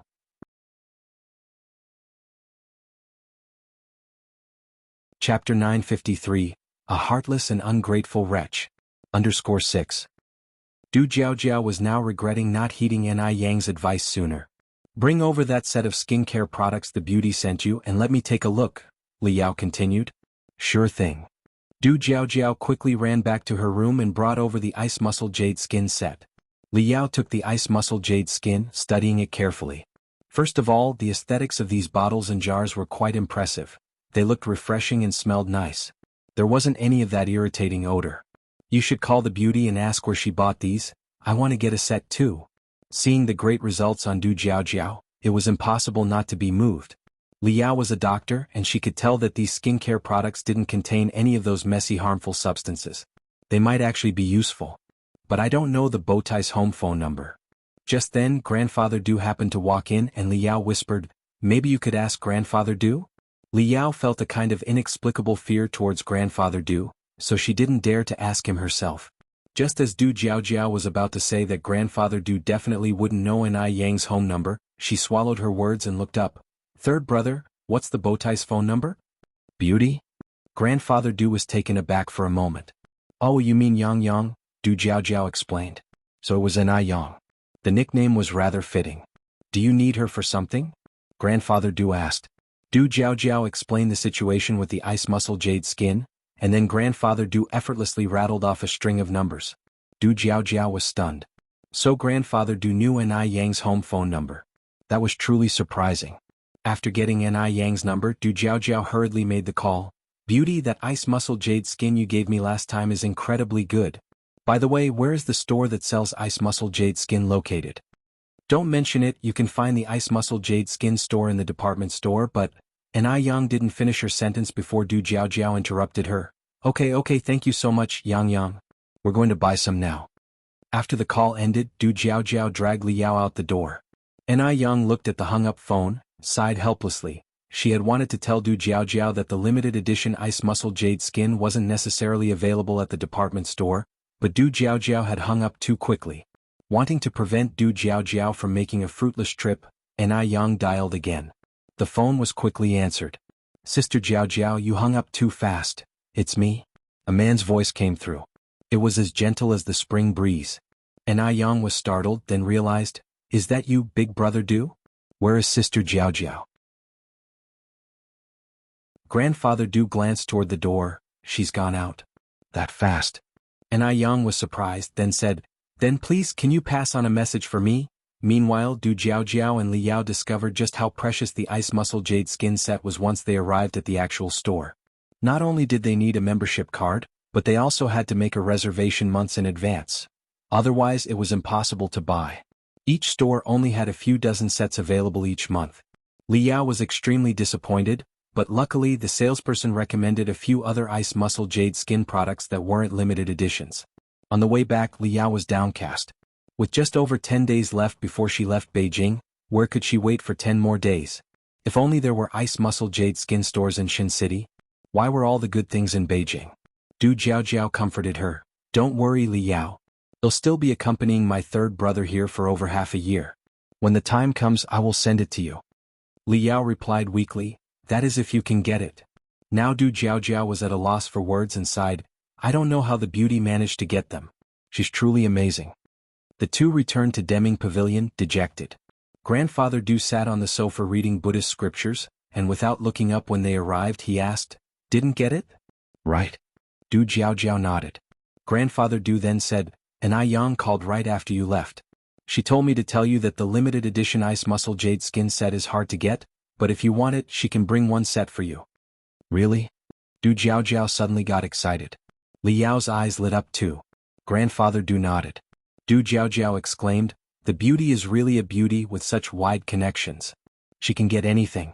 It looks like I won't have to worry about running out of ice muscle jade skin. Liao followed up, Jiao, I'm going back to Shin City soon. Could you call and ask the beauty if she can bring a few more sets? I'm willing to pay double the price. Such a great product would make a perfect gift. Those wealthy ladies, none of them don't care about beauty. A set of precious skincare products could win over people's hearts. Du Jiao nodded, okay, I'll go now. During this time, the Lu family practically visited Zhao Shuyu's house every day. But no matter what Lu Qinian said, Zhao Shuyue wouldn't agree to leave Jinghua village, nor would she allow Lu Ru to stay and take care of her.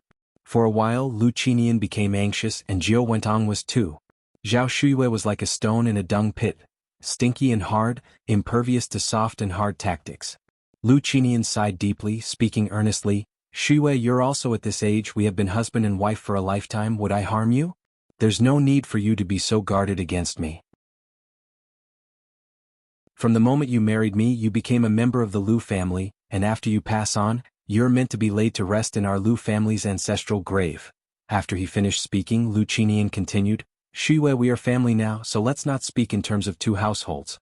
You can't always rely on outsiders, and I remember our father once said that our ancestors, during the Kangxi Emperor's reign, secretly buried a stash of gold bars and treasured items, leaving behind a treasure map.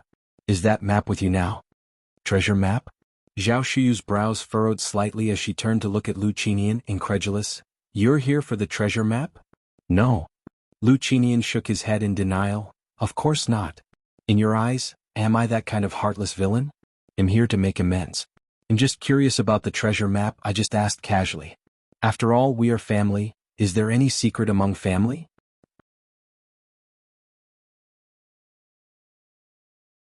Chapter 954, True Colors. Extremely disgusting. Lu Qinian used to be honest and loyal. Otherwise, the old master of the Zhao family would not have trusted to take him as his son-in-law. Zhao Shuyu's impression of Lu Qinian remained from 60 years ago. But after 60 years, the handsome and dashing young man had turned into an old man with white hair. Who knew what kind of heart lay hidden beneath his belly?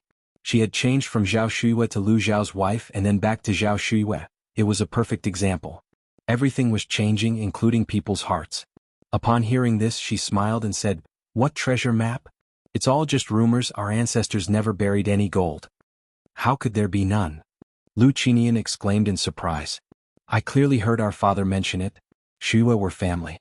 Are you still hiding it from me? The ancestors of the Zhao family were originally wealthy landlords. Keeping a batch of gold was very normal, and this fact came from the old master himself. How could it be false? Now Zhao Shuyue obviously did not consider him one of her own. There really isn't any. Zhao Shuyue retorted. If there were any gold mines, would I be living such a desolate life? This, Lu Qinian choked, knowing that Zhao Shuyue was testing him. He decided not to say any more and simply stated, Shuyue, wealth and possessions are external things. You can't take it with you when you're born or when you die. I'm just worried about your age now, if something happens one day. Do you intend to take these secrets to the grave? After saying this, Lu Qinian continued, When I got married into the Zhao family, I became a Zhao family member. I've thought it through. If you agree, after I adopt Xiaoru to you and let her take your surname, in any case the Zhao line must not end with us. Shuyue, what do you think? In Lu Qinian's view, there was no such thing as being married into a family. Zhao Shuyue married him and should follow him regardless of life or death. Isn't Zhao Shuyue considered a member of the Lu family? But now Zhao Shuyue held a treasure map, and if he didn't lower his stance a bit, Zhao Shuyue would not trust him. With no other choice, he could only painfully allow Xiaoru to change her surname first. Once Zhao Shuyue took out the treasure map, Zyra's surname, whatever it should be, would still be needed. Zhao Shuyue was a woman who emerged from an old era. She valued family legacy above everything else. If the Zhao line ended with Zhao Shuyue, then she would be considered a sinner. Upon hearing this, Zhao Shuyu's expression changed. Are you really willing to let Xiaoru change her surname? Of course. Lu Qinian nodded. Would Wentong agree to it? Asked Zhao Shuyue. At this moment, Zhao Shuyue was somewhat swayed. In her life, she had neither children nor other surviving family members. If Lu Qinian agreed to let Xiaoru change her surname, then after 100 years she could also reconcile with her ancestors. Seeing Zhao Shuyue like this, Lu Qinian probably had an idea and added, Wentong is a good woman. Since she agreed to adopt Xiaoru to you, she will definitely agree to letting Xiaoru change her surname. Today Jiao Wentong and Xiaoru did not come together. Zhao Shuiyue then said, then you go back and discuss it with Wentong and the others? Alright, Lu Qinian nodded. Then Shuiyue, you just wait for my good news at home. MHM. That night, Lu Qinian went back and discussed the matter with Jiao Wentong. Jiao Wentong understandingly said, Xiaoru is your daughter, you have no objections, what objections could I have? Qinian, you are the head of our family, you decide on these matters, what do I, a mere housewife, know? Jiao Wentong greatly satisfied Lu Qinian's male pride. Wentong, you really are understanding. Lu Qinian put his arm around Jiao Wentong's shoulders. Luckily heavens let me meet you. Zhao Shuiyue is just a rock in a privy pit. He and Zhao Shuiyue were married, and her things should naturally belong to him. Yet Zhao Shuiyue insisted on using the treasure map to trouble him. Adopting Xiaoru to her was not enough, she even wanted Xiaoru to change her surname. Having sighed in relief, Lu Qinian also harbored resentment. Why should his daughter take Zhao Shuyu's surname? Jiao Wentong continued, so will our Xiaoru be named Zhao from now on? Impossible. Lu Qinian flatly denied, Xiaoru is my daughter. The Zhao family is doomed to end. Once we get the treasure map, Xiaoru will immediately change her surname back.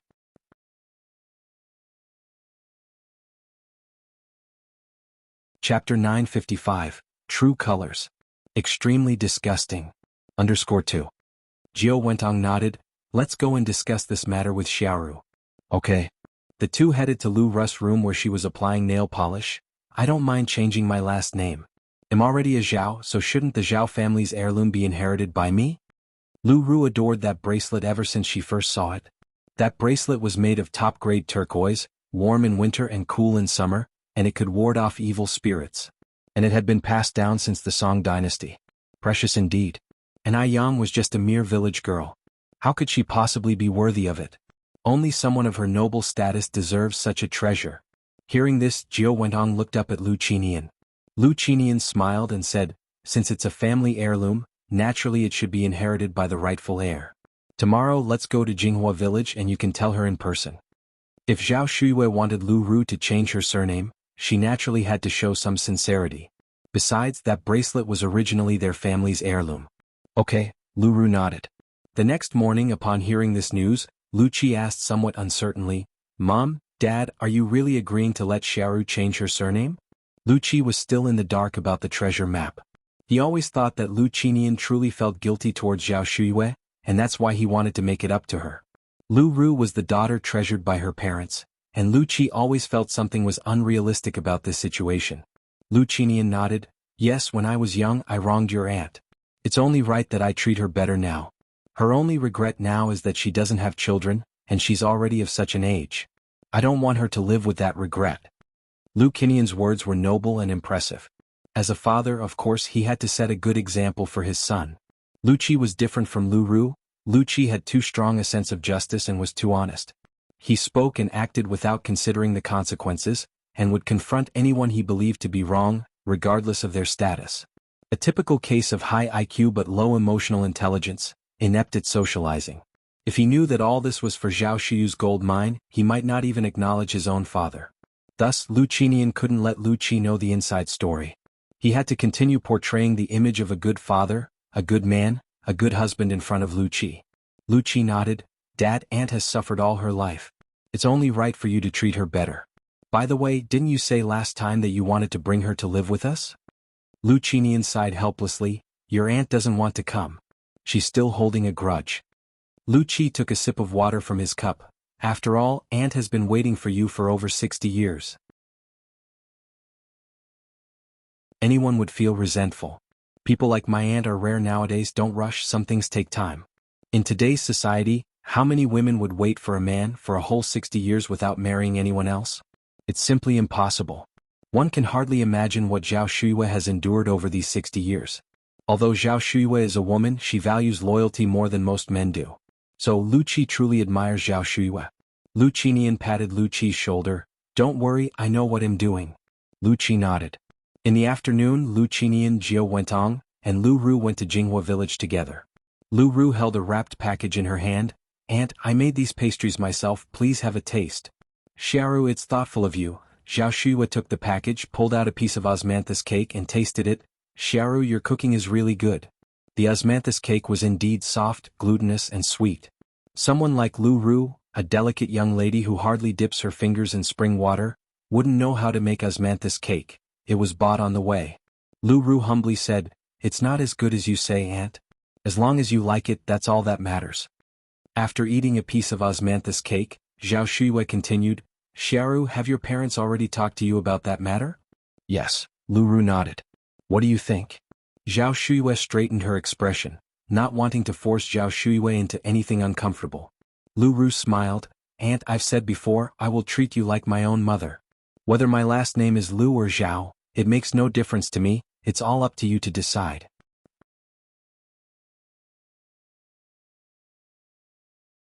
Chapter 956, True Colors.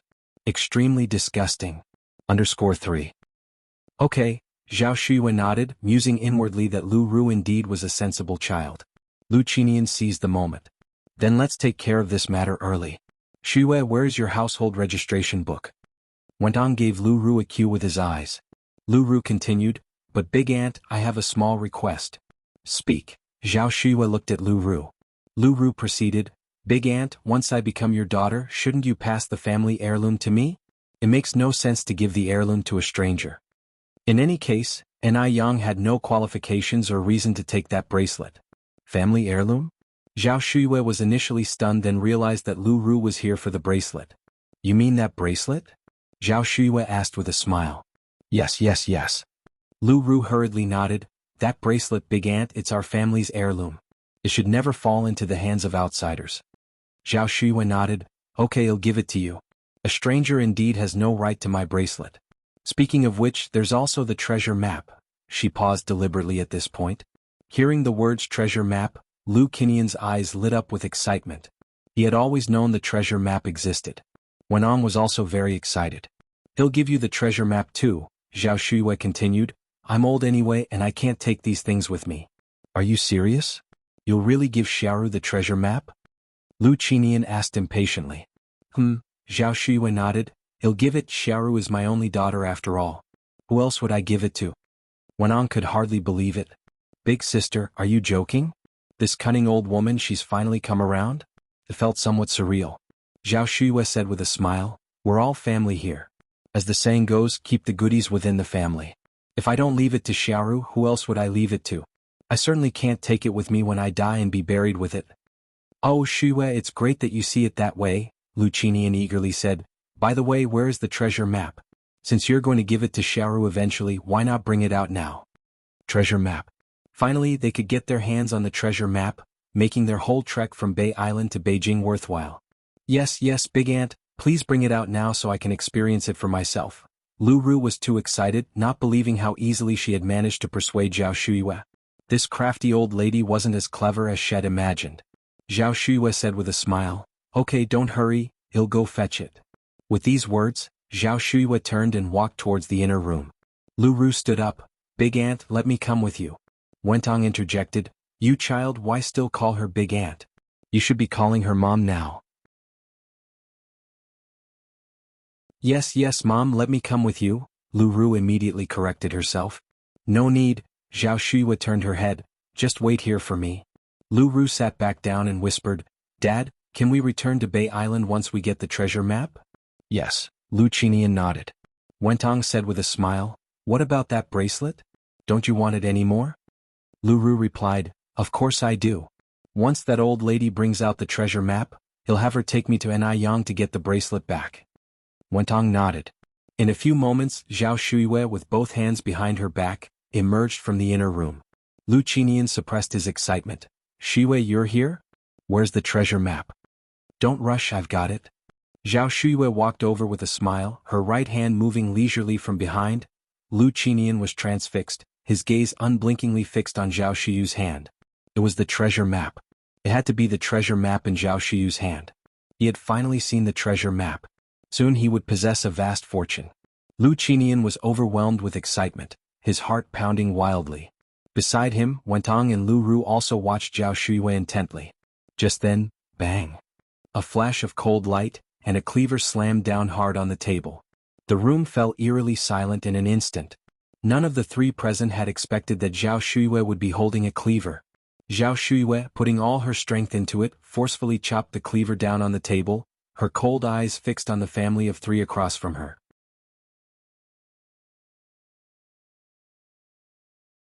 Chapter 957, True Colors. Extremely disgusting. _4. Lu Qinian's face subtly changed and a sudden ominous feeling rose in his heart, his mouth twitching into a stiff smile. Shuiyue, what kind of joke is this? Why bring out a knife all of a sudden? Jiao Wentong quickly caught on, smiling as he tried to smooth things over. Exactly, big sister, what kind of joke is this? Lu Qinian, do you really think I, Zhao Shuiyue, am a fool? Zhao Shuiyue looked at Lu Qinian. You and your family can get out. Get out right now. Since Lu Qinian spoke of the treasure map yesterday, Zhao Shuiyue knew he hadn't come to Beijing out of any remorse. From beginning to end it was all for that gold mine. If it wasn't for that gold mine, Lu Qinian probably wouldn't even remember her name. Zhao Shuiyue was no fool. To see this family's true colors, she had played along with them, only to find they indeed came for the treasure map. What utter shamelessness. Her 60 years of waiting, watching over mere ingrates. It was almost laughable. Shuiyue, you must be misunderstanding something? Lu Qinian tried to calm himself. I can explain. What actually is going on with this Zhao Shuiyue? How could her demeanor change so suddenly?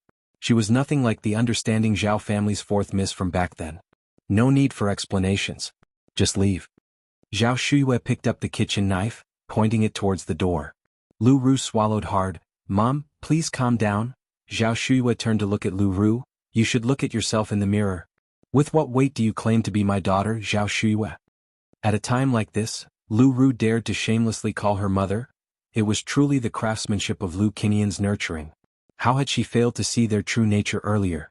Big sister, Jiao Wentong spoke up. Zhao Shuiyue looked at Jiao Wentong. I have 3 older brothers and 1 younger brother. Since when did I get a younger sister? Jiao Wentong, what right do you have to call me big sister? Jiao Wentong turned pale. Zhao Shuiyue, what exactly do you want? Wentong genuinely cares for you, don't be so ungrateful. Lu Qinian erupted with anger. If it were another woman, who else could compare to Jiao Wentong's magnanimity in voluntarily addressing Zhao Shuiyue as a big sister? Zhao Shuiyue was truly pushing her luck. She truly knew nothing of gratitude. Enduring the insults hurled at Jiao Wentong by Zhao Shuiyue was something Lu Qinian couldn't tolerate, nor did he wish to see Jiao Wentong humiliated in front of Zhao Shuiyue any longer. Ungrateful was she? Hearing this, Zhao Shuiyue wore a self-mocking expression, pointing towards the door. Get out. Get out of my sight this instant. Lu Qinian, let me be honest with you. Our family ancestors indeed hid a stash of gold, not just gold but also many precious silks and exotic treasures. The treasure map is here with me, but you will never lay your hands on this map. I'd rather burn it, throw it away or feed it to stray dogs than let a villain like you have it. Lu Qinian wanted that treasure map, didn't he? She would let him taste the torment of desire unfulfilled. Hearing this, Lu Qinian felt terrible. He had known that Zhao Shuiyue definitely possessed the treasure map. That damned old hag. She was doing this on purpose. She had purposely set a trap for him. She had purposely made him suffer. And to think she didn't care at all about their past affection as husband and wife. Lu Qinian wanted to rage, but faced with the treasure map, he had no choice but to suppress his anger. Shuiyue, I'm sorry. I was wrong just now, my words were reckless, unintended. Wentong is a good woman, please don't speak like this about her. Jiao Wentong immediately cried out, Big sister, I've already told you if you're bothered by me I can divorce Haoshan. I don't want anything, I just want you two to be happy. The couple played their roles well, almost convincingly. If it had been before, Zhao Shuiyue might have believed them. But now, not anymore. Lu Qinian continued, there's a saying, a day of marriage endures 100 days of grace. Shuiyue, we were a loving couple for 2 years after all. I genuinely want to make it up to you to adopt Xiaoru as your daughter. Don't you hold any affection for our past at all? Lu Qinian was 2 years older than Zhao Shuiyue. She was 16 when they married, and they separated when Zhao Shuiyue was 18. Zhao Shuiyue and Lu Qinian had grown up together, childhood sweethearts, innocent and carefree.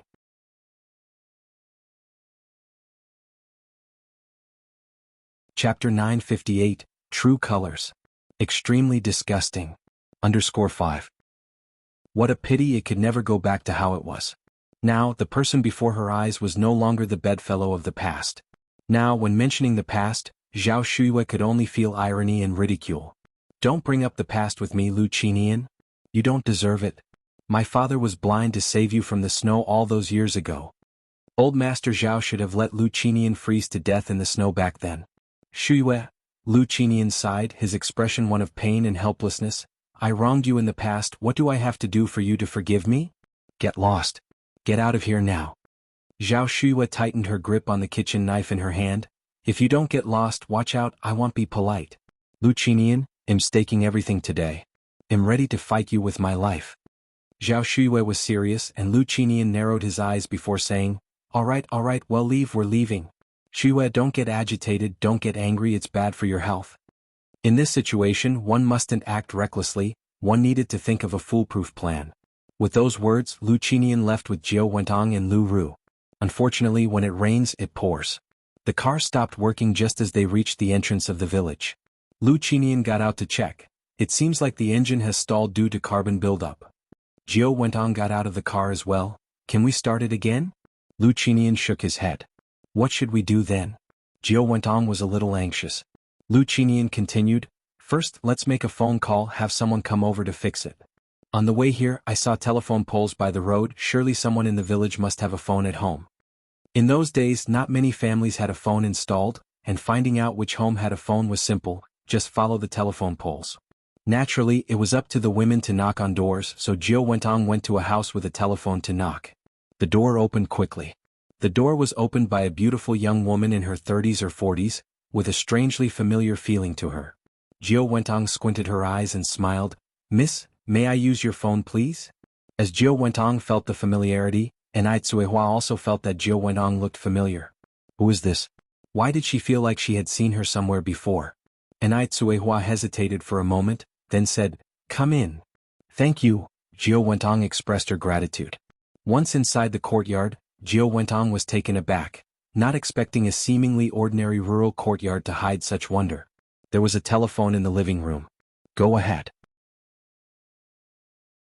Jiao Wentong thanked her again, picked up the phone, and as she lifted the receiver, her light red sleeve slid down her wrist due to her movement, revealing a brown scar on her fair skin as if bitten by something. And Ai Tsuehua frowned slightly, feeling a headache at the back of her head. Why did she find this scar so strange? It didn't take long for Jiao Wentong to make the call. Miss, thank you so much, how much is the phone bill? I'll pay you. And Ai Tsuehua smiled and said, Everyone faces difficulties away from home, you didn't even make a minute's call, there's no need to pay. Is there a guest at home? Old Lady Zheng came in with little Ai Yun from the outside. And Ai Tsuehua said, This elder sister's car broke down at the entrance of our village, so she came to use our phone. Old Lady Zheng nodded, I see. But looking up, she found the person strangely familiar. Is this a young version of Dr. Jiang? Old Lady Zheng was stunned. Jiao Wentong was also shocked. She hadn't expected to accidentally stumble into Old Lady Zheng's home. Could this person be Old Lady Zheng's daughter from the countryside? No wonder she always felt an Ai Tsuehua was so familiar. Jiao Wentong didn't want to stay any longer, suppressing the panic in her heart, she smiled and said, Miss, thank you. My husband and child are still waiting for me there, so I'd better leave now. All right, and Ai Tsuehua nodded. After Jiao Wentong left, Old Lady Zheng said, Ting Ting, don't you think that young lady looks especially like someone? And Ai Tsuehua replied, I also think she looks very familiar, just can't place where I've seen her. Old Lady Zheng continued, She looks like Dr. Jiang. With that said, it suddenly dawned on Ai Tsuehua. Right. Mom, you're right, she does indeed look like Dr. Jiang. Even the eyes are exactly the same.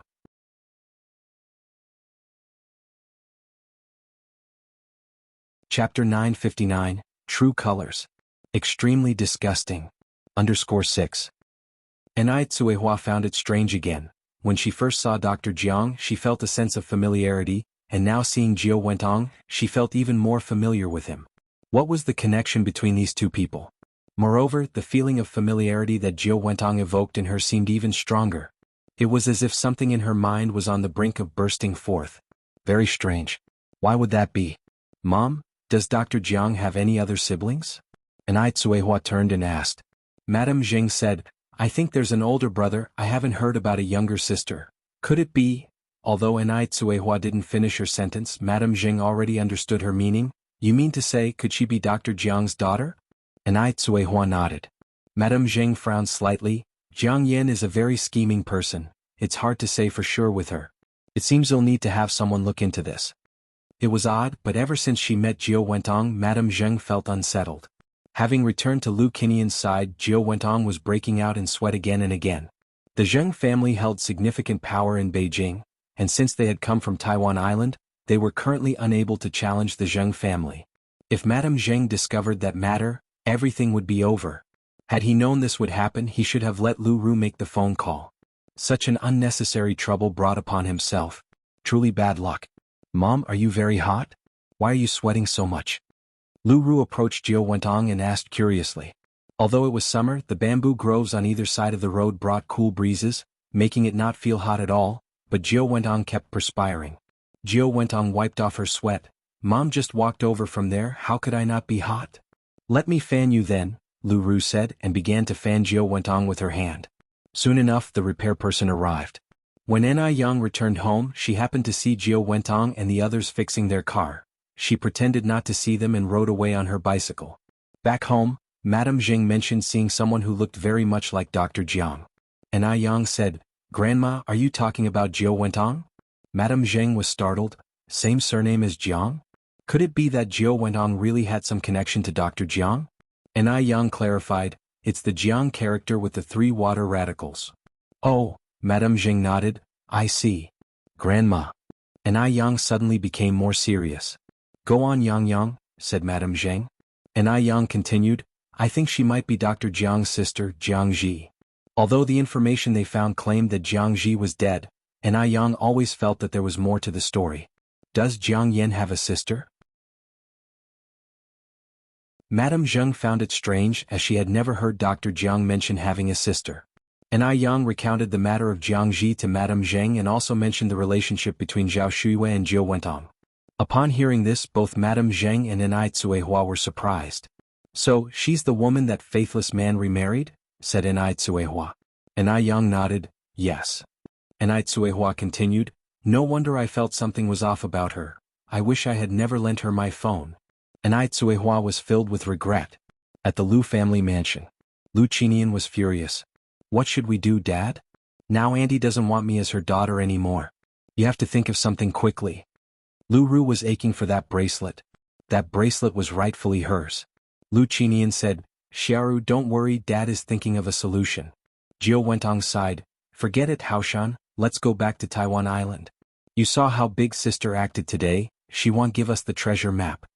Staying here, she always felt uneasy, she couldn't stay any longer. Lu Qinian couldn't believe it. Wentong, what nonsense are you talking about? I won't go back unless I get the treasure map. Lu Qinian could wait, but she couldn't.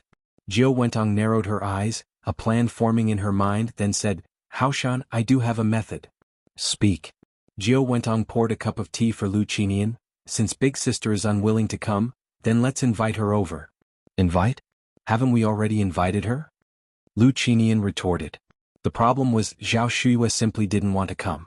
Jiang Yan smiled, took a sip of tea and continued, this invite is not the same as that invite.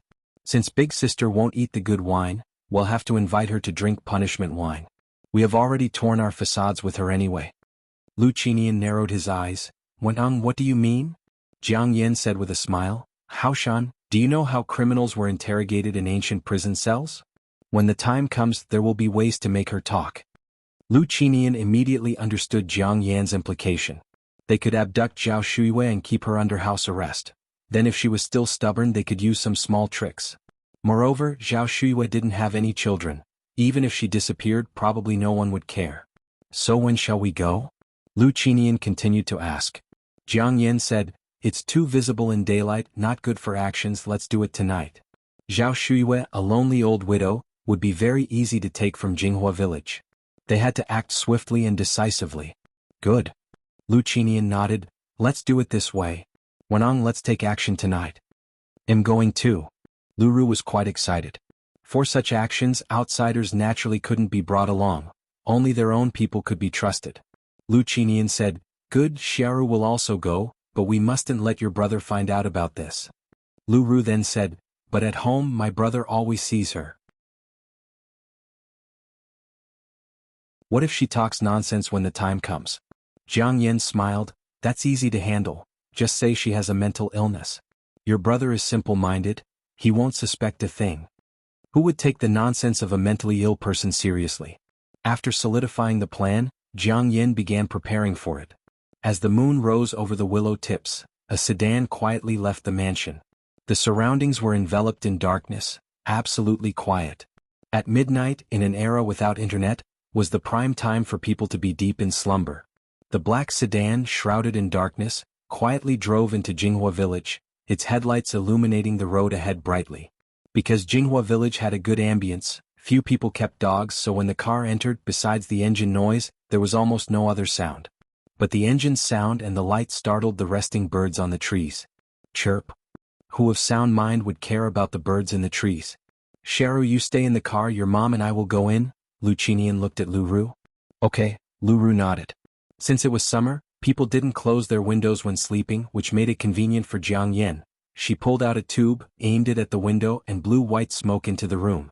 Will this really work? Lu Qinian asked. Don't worry, it will be fine, Jiang Yen reassured him and tossed a small stone into the room. Seeing that even the noise of the stone hitting the ground didn't wake Zhao Shuiwei, Lu Qinian breathed a sigh of relief.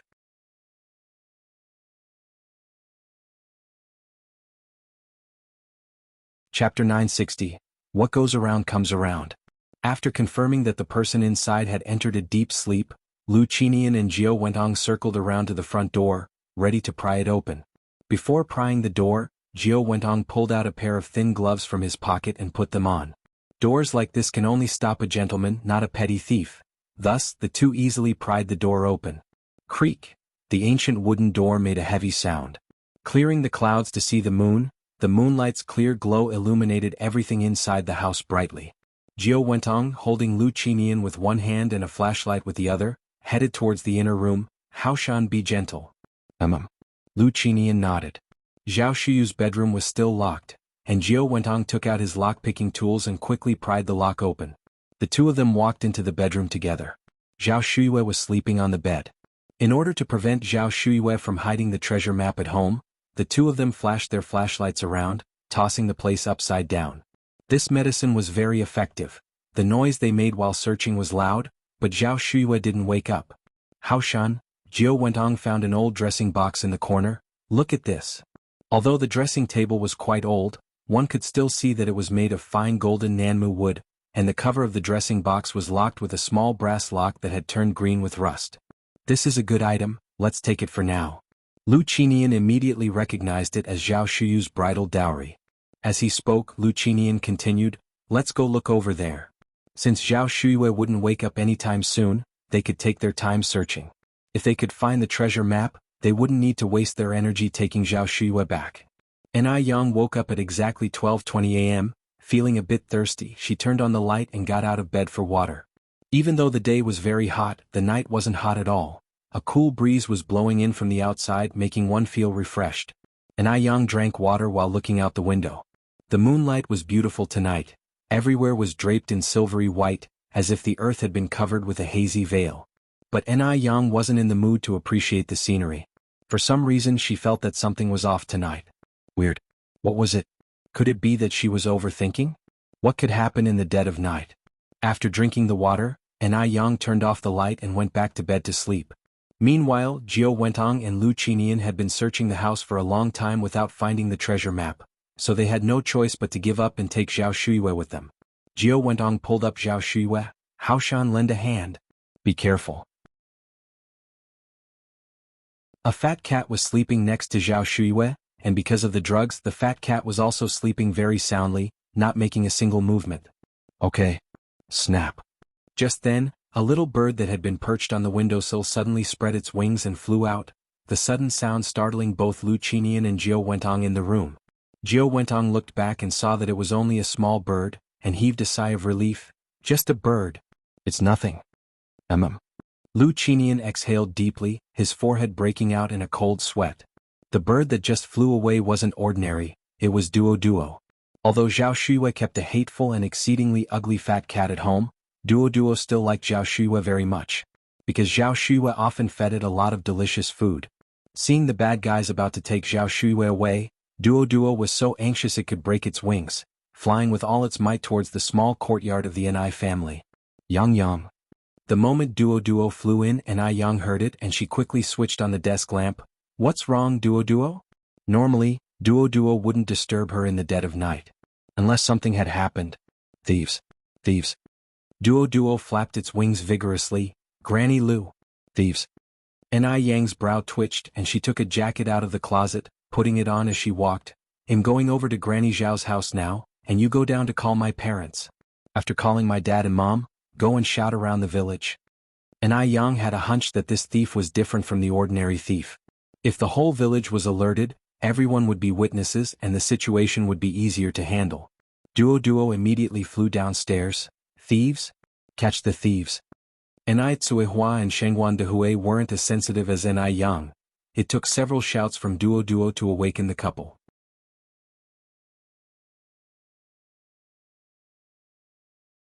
Chapter 961.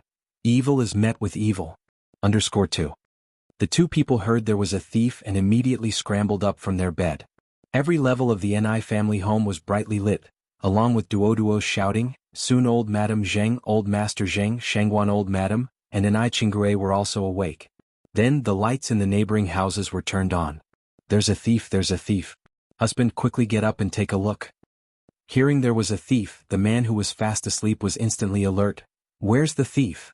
There's a thief. Certainly no small matter. You should know that Jinghua village was very peaceful and the villagers were quite united. Petty thieves and pickpockets hardly dared to target Jinghua village. Yet tonight, a thief had actually come. I don't know, you quickly go out and take a look. All right. The man didn't even have time to put on a coat, just went outside in his boxers and bare-chested. The man went outside to take a look. My goodness. Nearly the entire village, men and women, young and old, had all gotten up. The crowd was noisy. The man went back inside. Seems like Auntie Liu's place has attracted a thief. He'll go over and take a look. You watch the children at home, lock the door and don't open it for anyone. Zhao Shuiyue was a widow and an elder in the village, without sons or daughters, so her affairs were everyone's concern. Her home having drawn a thief, everyone definitely wouldn't stand by idly. The people of Jinghua village were not to be trifled with. Take this with you. The woman casually picked up an axe and handed it to the man. Take it for self-defense. If that thief dares to bully Auntie Lu, use this to chop him. All right. Then he'll go first, you watch the children at home. The man took the axe and ran outside. It was night, but Jinghua village was busier than during the day. Suddenly, the village was ablaze with lights and filled with a noisy tumult, which scared the living daylights out of Jiao Wentong and Lu Qinian. Fortunately, they had already put Zhao Shuiyue in the trunk of the car. To prevent Zhao Shuiyue from causing trouble during the transport, Jiao Wentong had tied her hands and feet with ropes and gagged her mouth with a towel. Quick. Haoshan, let's get in the car. Jiao Wentong urged Lu Qinian. Because his parents hadn't come over, Lu Ru had fallen asleep in the car and now mumbled groggily, Mom, Dad, why did you only just get here? I was getting so anxious.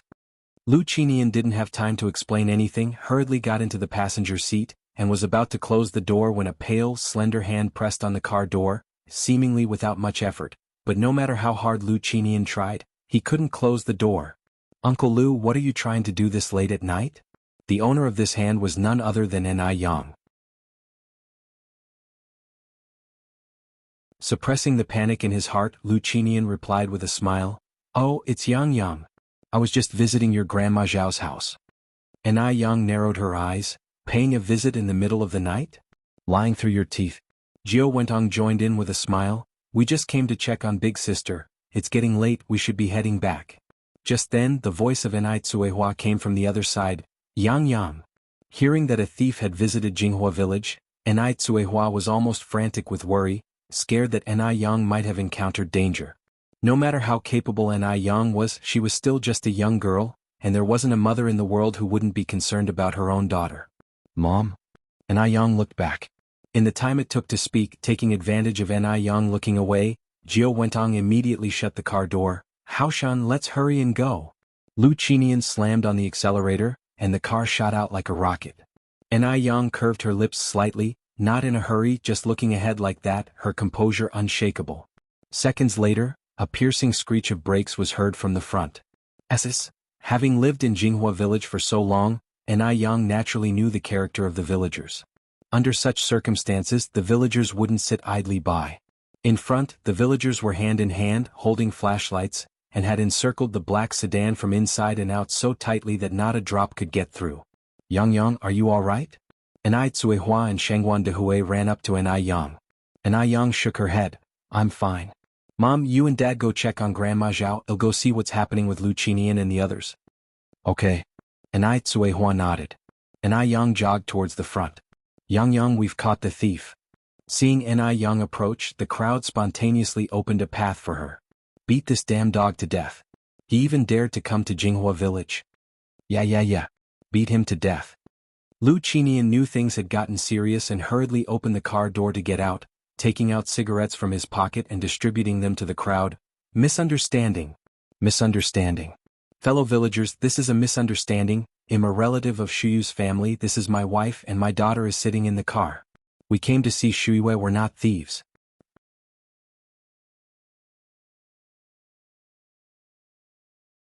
Chapter 962. Evil is met with evil. _3. Who is Shuyue? The matter about Zhao Shuyue hadn't spread through the village yet, so everyone knew her only by her last name Lu and didn't know her real name. Before the situation was clarified, everyone reacted defensively, and no one dared to accept the cigarettes from Lu Qinian's hand. What if it was a thief? Jiao Wentong followed up and said, Shuyue is the Aunt Lu you've been talking about, and Aunt Lu is my older sister. Due to some reasons, we had only recently recognized her as our sister. You see, when sisters chat, they lose track of time, and before we knew it, it was midnight. We are all family here. Family? Upon hearing this, the villagers exchanged glances.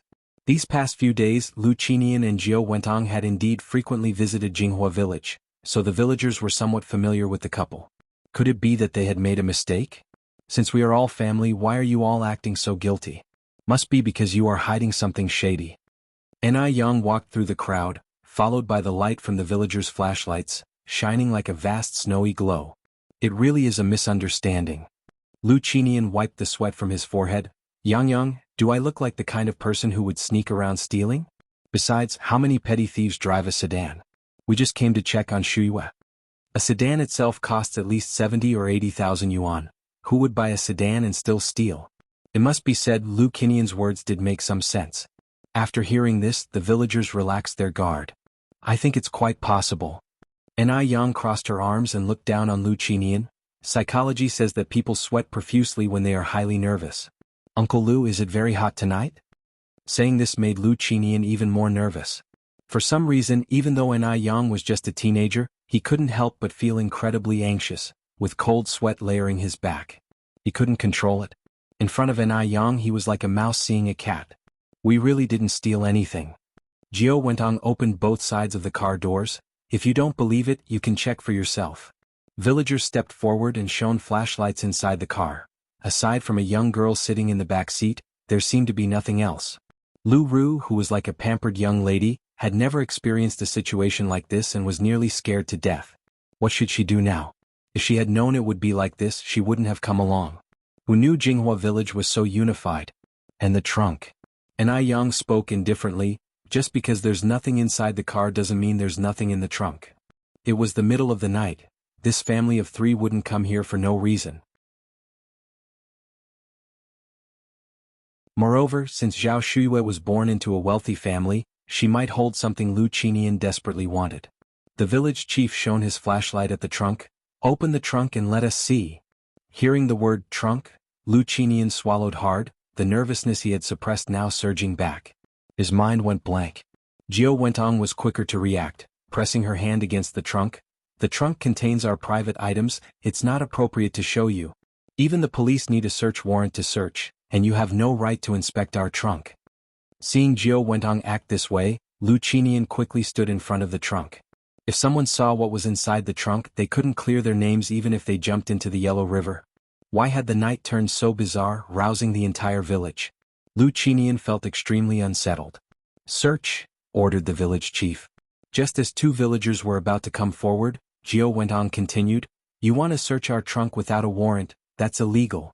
It's an offense that could land you in jail. Jail? Hearing this, the two villagers who were about to proceed instinctively stopped. In such good times, who wanted to end up in jail? Just then Anai Tsuehua and Shengwan Dehui came running from behind, panting, Yang, your Grandma Liu's house has been turned upside down. And she's not at home. Maybe because she was used to calling her Grandma Lu, Anai Tsuehua had a hard time changing her way of addressing. Hearing this, the nearby villagers immediately perked up again.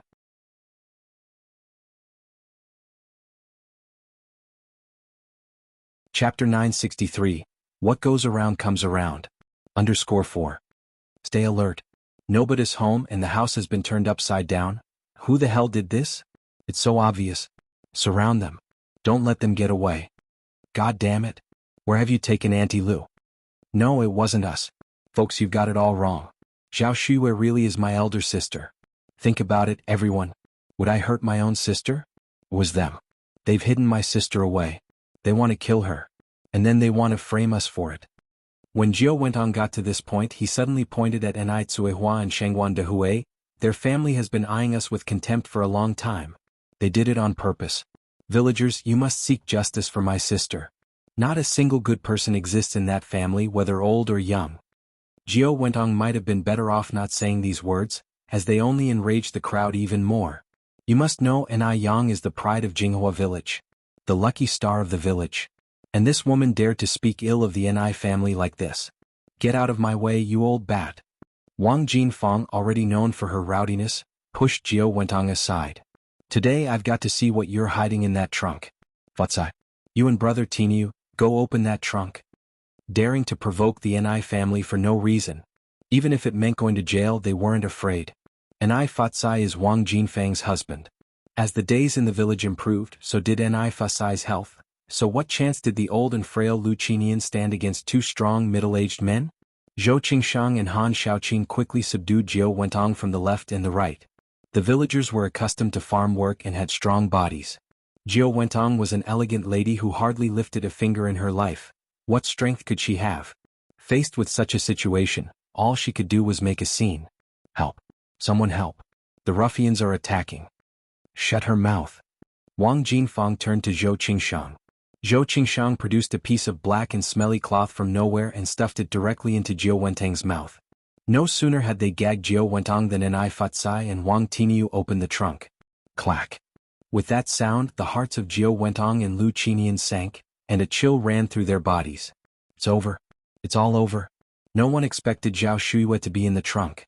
Zhao Shuiwei was bound hand and foot with white ropes, a towel stuffed in her mouth, curled up in the trunk. Next to her feet lay an old vanity case.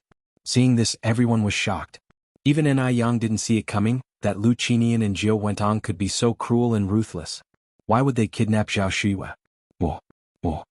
Just as everyone was still in shock, a series of urgent siren sounds suddenly pierced the air. 3 police cars drove up. What's happened here? Who called the police? Officer, I called the police. I'm the village chief of Jinghua village. The village chief stepped forward. These thieves not only came to our village to steal but also kidnapped one of our elderly residents. Now we've caught them red-handed. With Zhao Shuiwei still bound and folded in the trunk, and with so many eyewitnesses present, there was no way they could deny it. The police immediately untied Zhao Shuiwei. Is there a doctor among you? I am. Anai Yang stepped forward. You? The young officer hesitated for a moment, then said, then please check on this elder for us. Of course. Anai Yang nodded and knelt down to take Zhao Shuiwei's pulse, then checked her eyelids. Granny Zhao has inhaled some kind of toxin that has caused her to become comatose. Her condition is not good. She needs treatment immediately. Officer, I'm going to take Granny Zhao to the hospital right away. Although traditional Chinese medicine is powerful, sometimes it can't do everything alone, and a combination of Western and Chinese medicines is needed. The toxin itself was not very harmful to the human body, but Zhao Shuiwei's special constitution meant that she needed immediate fluids and then acupuncture treatment. The young officer nodded. Xiaosun and Xiaoma, go with this comrade to the hospital. All right. Xiaosun and Xiaoma immediately helped carry Zhao Shuiwei to the vehicle. Xiaoma was a driver. Anai Yang frowned slightly. Officer, Granny Zhao's condition is very special.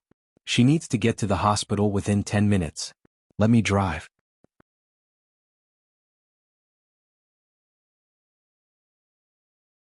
Chapter 964. What goes around comes around. _5. 10 minutes?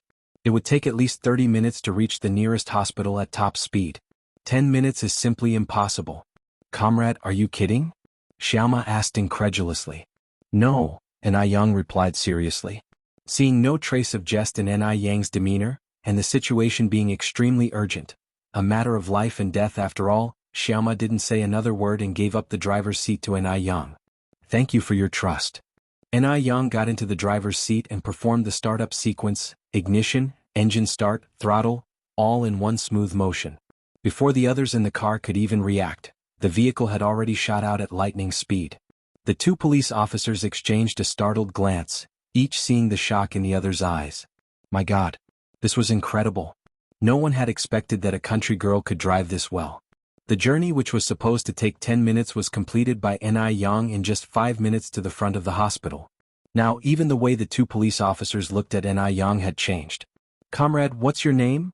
One of the officers asked as they brought Zhao Shuiwe to the emergency room and finally had a moment to take down her statement. Ni Yang responded in an even tone. My name is Ni Yang, Ni with the individual component, and Yang with the meaning smoke, as in the warm sun's rays cause smoke to rise from Lantian jade. And what relation is the elder to you? Over at Jinghua village. The police officer took out handcuffs from his belt and stood in front of Lu Qinian and Jiao Wentong, saying sternly, the two of you, put your hands up. Don't move. Officer, there's another one in the car, a villager reminded. Lu Ru was scared to death inside the car. Officer, I'm not a thief, I've been wronged. The officers always carried out fair investigations, they would never mistakenly accuse an innocent person, nor would they let a guilty party go free. Cold handcuffs were promptly clasped onto Lu Ru's wrists. Save your words for the police station.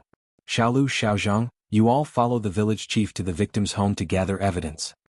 Got it? The village chief led the way. Come with me this way, comrades. The officers didn't finish taking statements and bringing Lu Qinian and Jiao Wentang's family of 3 back to the police station until past 3 a.m. At this time, under the doctor's life-saving efforts, Zhao Shuiwe had also awakened. Grandma Zhao, are you okay? Ni Yang brightened up upon seeing Zhao Shuiwe finally awake. Yang. Zhao Shuiwe grasped Ni Yang's hand. Ni Yang asked again, Grandma Zhao, are you all right? Zhao Shuiwe shook her head, tears streaming down the corners of her eyes. I'm fine, but I just never expected Lu Qinian to be so heartless. He could actually do such a thing. Although Zhao Shuiwe had been in a coma, her consciousness had always been clear. She could never have imagined that Lu Qinian would treat her this way.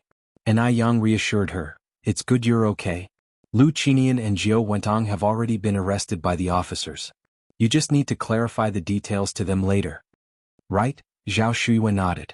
The next morning, 2 police officers came to take Zhao Shuyu's statement. Zhao Shuiwe recounted the whole event to the officers.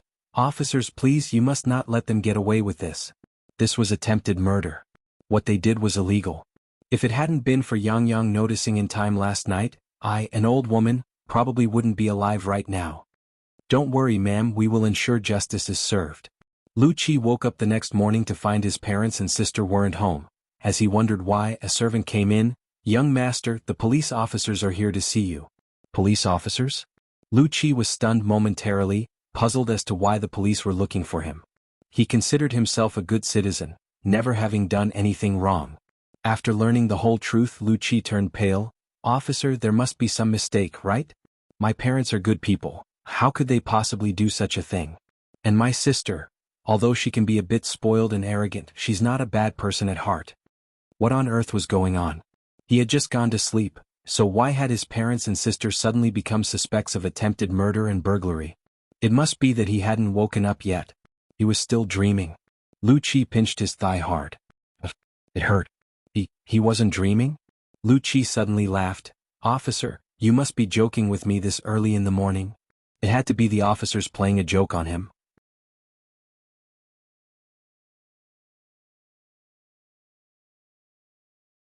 Chapter 965. What goes around comes around. _6. With those words, Lu Qi continued, Comrade police officer, does our family look like one that needs to commit theft? Theft? It's simply non-existent. Their family wasn't struggling to get by. Murder attempt was even more unlikely, as they had just arrived in Beijing not long ago and hadn't made any enemies. The police officer said sternly, "Comrade Lu Qi, do you think we, the police, would joke about such matters?" The crime suspects Jiao Wentong, Lu Qinian, and Lu Ru and others were caught red-handed by the villagers of Jinghua village. "You better come with us to the station." Lu Qi's smile froze at the corner of his mouth. Okay, just wait for me a moment." On the way, Lu Qi simply couldn't believe this was happening. It wasn't until he reached the police station that he was willing to accept this wasn't a dream. How could this be? Why would his parents and sister do such a thing? The family was split up and locked away. Upon seeing Lu Qi, Jiao Wentong became very agitated. Xiaoqi, you're here. You must save Mom. She's innocent. Go find a lawyer quick." Lu Qi said, "Mom, don't worry, I'll find you a lawyer right away. As long as you haven't done those things, I believe the police comrades will release you after they have investigated properly." Lu Qi still couldn't believe that his always gentle and kind mother could do such a thing. There must be some misunderstanding. In contrast to Jiao Wentong, Lu Qinian seemed especially calm. Sitting in the interrogation room, he seemed to have aged overnight. "These things were all done by me alone.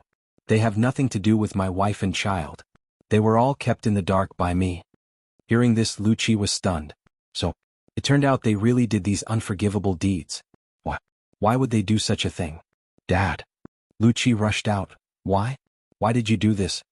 Faced with his furious son, Lu Qinian chose to remain silent. Lu Qi's eyes turned red. He never imagined that his father, who was always a mountainous figure in his heart, could do such a thing. Suddenly, Lu Qi felt as though the sky was falling. His world turned dark. Lu Qi slid down against the wall and burst into loud sobs. He used to be a crybaby as a child, but since growing up he had never cried again. This was the first time. Over at Lu Ru's side, "Comrade police officer. I'm innocent. I don't know anything, please let me go. Everything was done by my parents, I was asleep in the car at that time, I didn't know anything. Please let me out, okay?" Seeing the red-eyed Lu Qi, Lu Ru clung to him like a lifeline. "Brother, please save me. All this was done by Mom and Dad. I really didn't know. I didn't know anything. Brother, please save me. I don't want to be locked up here. I want to get out." Lu Qi was Lu Ru's lifeline, but Lu Ru became the last straw that broke Lu Qi. What? Was this still his sweet and lovely sister? Or was the harmonious family he remembered just a dream all along? By the time he left the police station, Lu Qi was still unsteady on his feet. How he wished all this was just a dream. After waking from the dream, their family of 4 would still be harmonious. Just then voices came from ahead. Lu Qi looked up to see An Yang and Zhao Shuiwe. He quickly stepped aside and hid behind a pillar. It wasn't that he hated An Yang, but he felt ashamed to face An Yang and Zhao Shuiwe. After his parents and sister had committed such a disgrace, he, as a son and an elder brother, bore some responsibility. If he had been more vigilant the night before, he might have noticed his parents leaving the mansion and could have possibly prevented this. It was all his fault. He was responsible. Lu Qi was filled with self-blame, pounding his own head in frustration. After leaving the police station, Lu Qi contacted a lawyer. No matter what, the people locked up were his parents, and no matter what they had done, he couldn't just sit by and do nothing. He left everything to the lawyer, and now all he could do was to hope for the best. Because Lu Qinian took on all the guilt, Jiao Wentong and Lu Ru firmly denied any involvement, and since only Lu Qinian's fingerprints were found at the scene, he was the only one sentenced to life imprisonment due to insufficient evidence. Jiao Wentong and Lu Ru were released on bail by Lu Qi. Having been released from the detention center, Jiao Wentong and Lu Ru had lost a lot of weight. Jiao Wentong's first words upon seeing Lu Qi were, "Xiaoqi, let's go back to Taiwan Island." She really couldn't stand staying in Beijing anymore. Lu Qi's face had lost its former luster and looked utterly defeated. "We can't go back now." "Why?" Jiao Wentong's complexion changed. Lu Qi continued, "Your travel has been restricted, and now you can't even leave the urban area, let alone go back to Taiwan Island." Lu Ru's complexion was also very bad. The past several days in the detention center had worn her down to nothing. "When can we go back then?" Lu Qi shook his head. "I'm not very clear about that. Probably when you're cleared of suspicion, then you can go back." His father was still locked up and would never get out in this lifetime. The two of them, one a wife, the other a daughter, not only didn't have a word of concern, but only talked about wanting to leave. So this was family affection. Ah, how grand. "Xiaoqi, you must find a way, Mom can't stay here. I can't stand it for a second longer." Jiao Wentong couldn't forget the look in Ni Kuihua's eyes that night. She was afraid Ni Tsuehua might suddenly remember something. The longer she stayed here, the more danger she was in. There's no way. Lu Qi coldly brushed away Jiao Wentong's hand. You child, how can you be like this? I'm your mother. Jiao Wentong looked at Lu Qi in disbelief. Lu Qi glared at Jiao Wentong. Exactly because one of you is my mother and the other my sister, I didn't turn a blind eye. Ask yourselves, does this truly have nothing to do with you? Don't forget. Dad is still locked up. Slap. Jiao Wentong slapped Lu Qi across the face. I'll kill you, you unfilial son.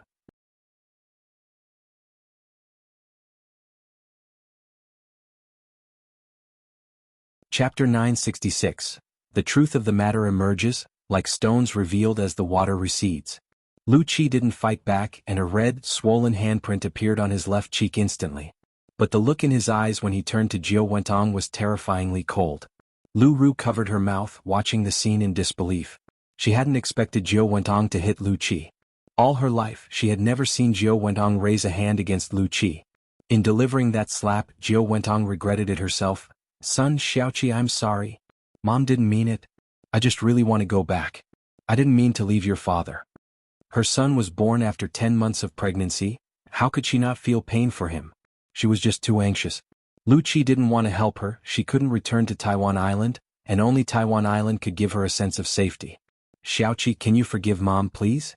Jiao Wentong hugged Lu Qi, tears streaming down her face.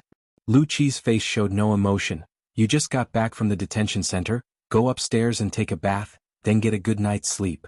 He didn't blame Jiao Wentong for slapping him, but he couldn't forgive her actions. But Jiao Wentong was his biological mother. He didn't know what to do. It seemed whatever he did was wrong. Every choice seemed to be a mistake. Jiao Wentong nodded, okay. Lu Ru silently followed Jiao Wentong upstairs. After a hot shower, Jiao Wentong's condition had improved a lot. Meanwhile in Jianghu village, the affairs of Zhao Shuiyue had stirred up a storm. After so many years, everyone had just learned that Zhao Shuyu's real name wasn't Lu Zhao. She had her own name. Everyone fiercely criticized Lu Qinian and Jiao Wentong for being inhumane. Because Zhao Shuiyue encountered an issue at home alone, Ni Yang once again offered to take Zhao Shuiyue into the Ni family home. But Zhao Shuiyue still refused.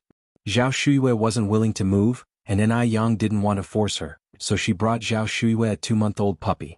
The puppy was a Chinese rural dog.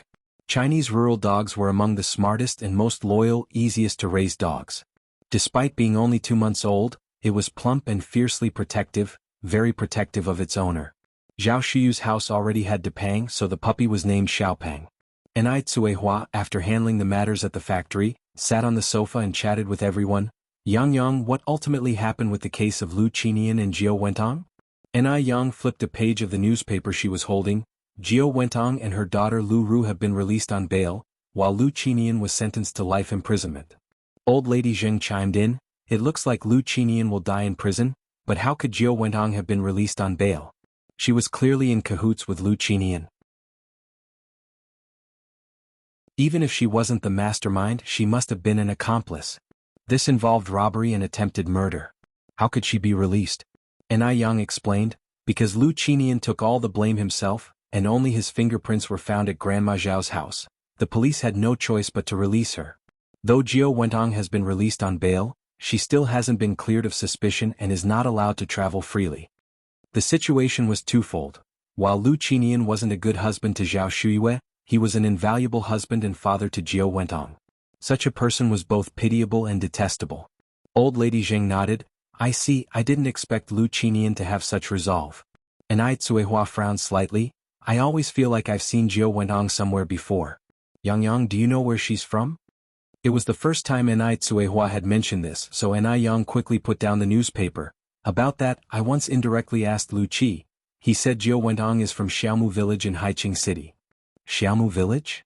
Ni Tsuehua was startled since she had grown up in Xiaomu village. Ni Yang nodded. Ni Tsuehua frowned again, Xiaomu village only has around 20 households. If she really is from Xiaomu village, there's no way I wouldn't have heard about her, plus we don't have the Ji surname in Xiaomu village. Most in the Xiaomu village were surnamed Zhu and Ni.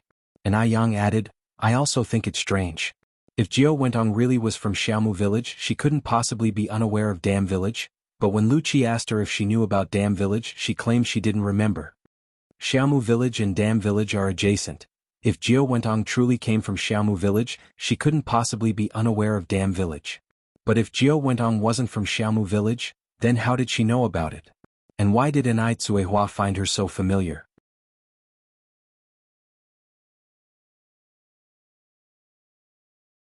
Chapter 967. The truth of the matter emerges, like stones revealed as the water recedes underspew. All of this was very strange. Only if you've seen someone before can you find them familiar. Mom, think carefully. Have you met Jiao Wentong before? Enai Yang continued to ask. Enai Tsuehua pinched her temples. I can't remember, and every time I start to think about these questions, my head throbs painfully. It's really uncomfortable. Over the past few days, she still couldn't recall where she had seen Jiao Wentong before, and her head was still aching terribly. Enai Yang narrowed her eyes. Let me take a look at you. Enai Yang reached out to take Enai Qihua's pulse.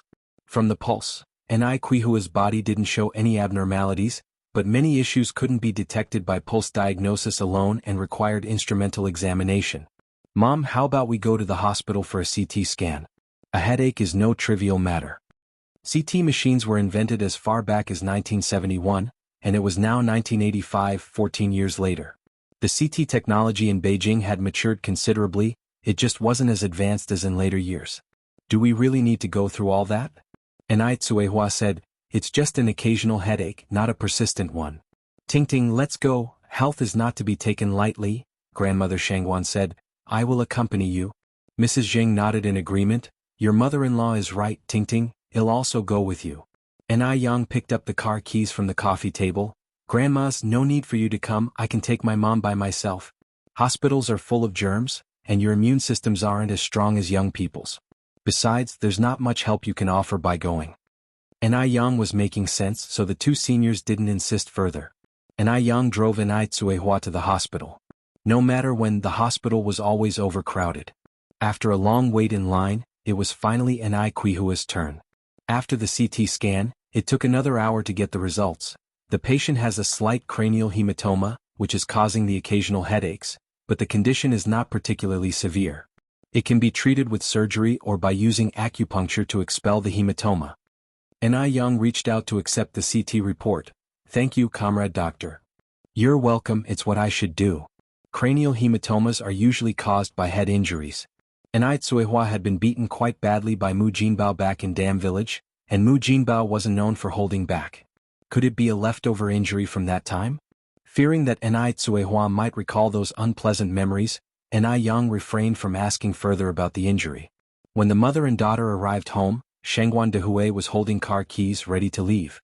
Dehui, where are you going? Enai Tsuehua asked. Shangguan Dehui was startled. Dia, you're back. I heard from Mom that you and Yang went to the hospital, so I was preparing to go there to check on you.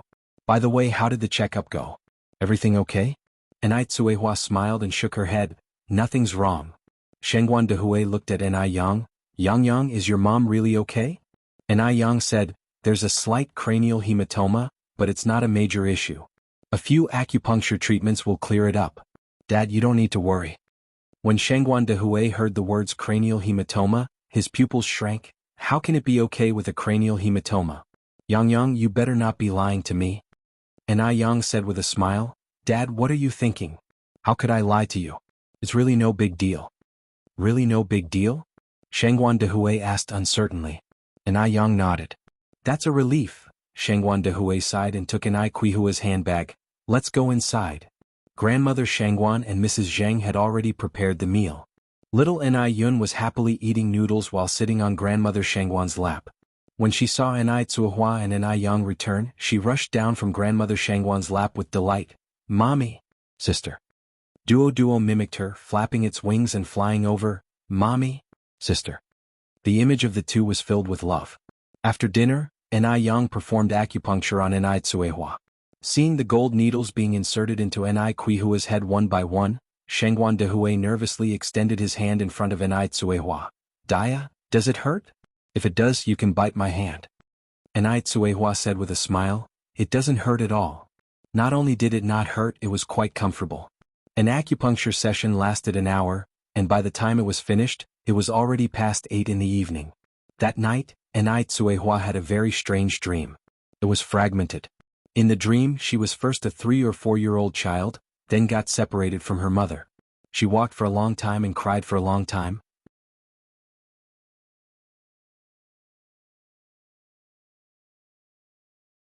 Chapter 968, The Truth of the Matter Comes to Light _3. Panic, helplessness. Fortunately, on her way, she encountered a kind old lady who took her back home when she couldn't find her mother. The scene switched, and people from a village all gathered at the old lattice house to watch the excitement. The child, who was 3 or 4 years old, could already speak and successfully returned to Beijing with the help of the village chief. Just as she was about to return home, Enai Tsuehua suddenly woke up. Despite the coolness of the room, a layer of cold sweat broke out on Enai Tsuehua's face. Enai Tsuehua fumbled to switch on the lamp and sat up leaning against the headboard. "What's wrong, Dia?" Shangguan Dehui groped for his glasses on the bedside table and put them on. "Did you have a nightmare?" "Yes," Enai Tsuehua nodded. "Don't be afraid," Shangguan Dehui patted Enai Tsuehua's back. "Dreams are the opposite of reality." "I feel like I dreamed about my childhood," Enai Tsuehua said, "but I'm not sure if that was me." Strange to say, a child of 3 or 4 should have their own memories, although incomplete there should be some, but Enai Tsuehua's memories of her childhood were extremely vague. She couldn't remember anything before the age of 5 or 6. "What did you dream about?" Shangguan Dehui asked as he got out of bed to pour water for Enai Tsuehua. Enai Tsuehua took the water glass, drank a sip, and then began to describe that strange dream. Shangguan Dehui adjusted his glasses. "I think what you dreamed about is very likely to be true. Sometimes, the mind forgets but the subconscious remembers." Enai Tsuehua said, "But I clearly dreamed that the village chief grandfather sent me back to Beijing, so why did I end up in Xiaomu village later?"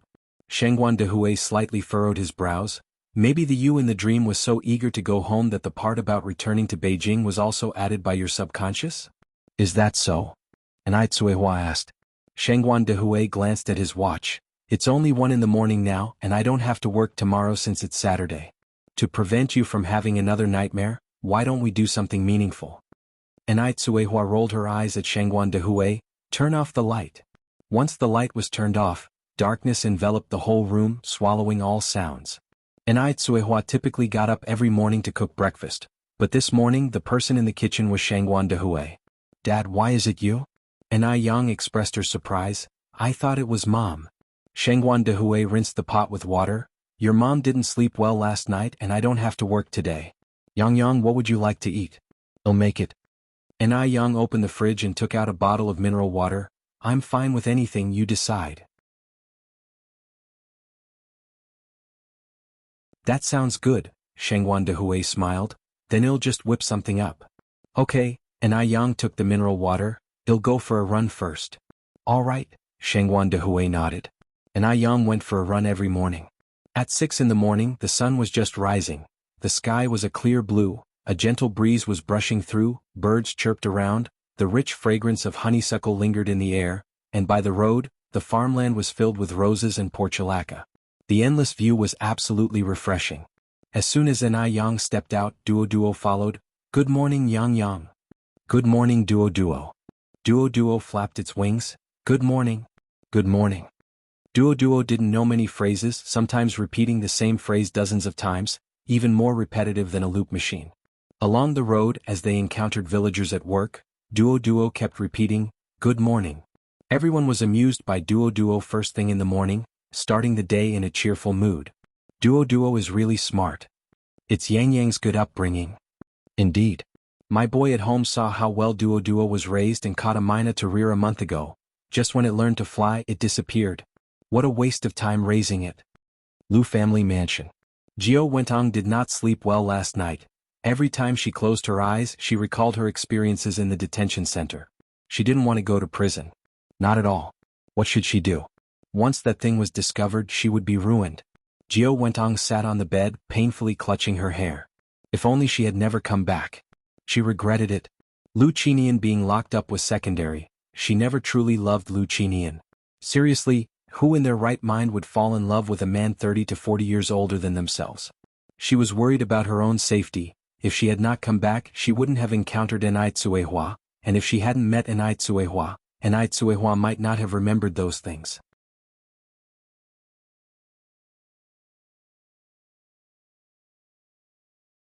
Chapter 969, The Truth of the Matter Comes to Light _4.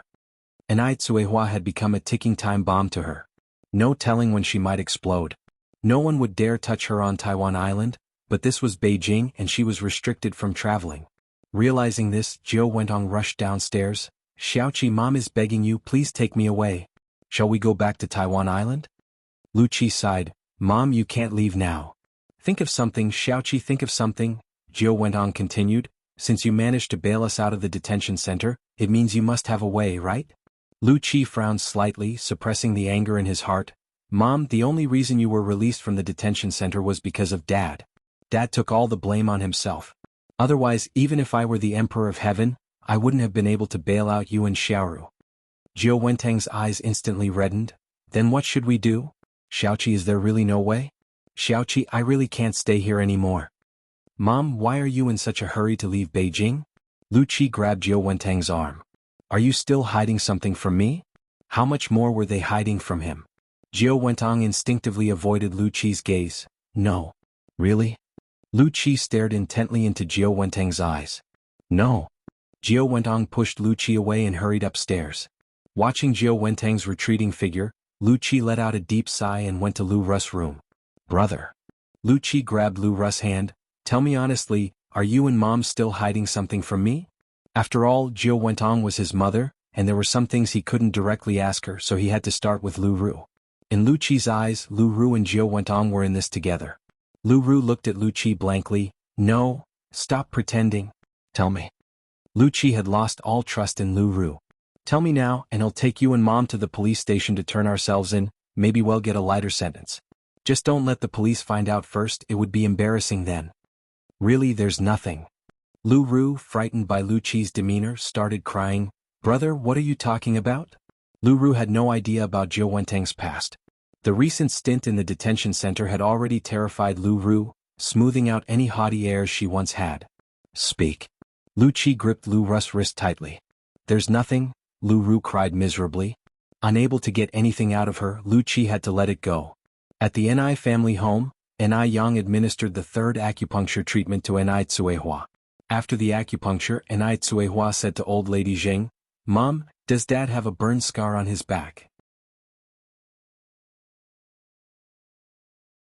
Old lady Zheng was taken aback at first, then said, Yes, it was caused by your grandmother accidentally scalding him with boiling water. Enai Quihua's face changed, realizing that everything that happened in her dream was true. Mom? Enai Tsuehua suddenly grabbed old lady Zheng's hand, her eyes becoming red. I remember everything. Ting, what do you remember? Old lady Zheng said nervously, Don't rush, take it slow. With a choked voice, Enai Tsuehua said, I was sent to Xiaomu village and the person who sent me was Jiao Wentong. Here's how it happened. After getting separated from old lady Zheng years ago, young Enai Tsuehua was picked up by a local old woman who, seeing the child's refined manner, decided to hand her over to the village chief. After several transfers, the village chief took her to Beijing. Upon arriving in Beijing, a beautifully dressed young woman appeared, claiming to know old lady Zheng and Zheng Jun, saying they were good friends, and so the village chief handed Enai Tsuehua over to her. As soon as the village chief left, the young woman showed her true colors. Enai Tsuehua bit her while attempting to escape, and furious, the young woman picked up a nearby vase and knocked Enai Tsuehua unconscious. The cerebral contusion suffered by Enai Tsuehua dated from that time. Because she wasn't sent to the hospital in time, she developed a persisting high fever that night, terrifying the young woman. She took a night train and delivered Enai Tsuehua to a rural family in Xiaomu village, miles away, along with some money. When Enai Tsuehua woke up, she had no memory of her past. I remember she had a sister who called her Aji. Enai Tsuehua said.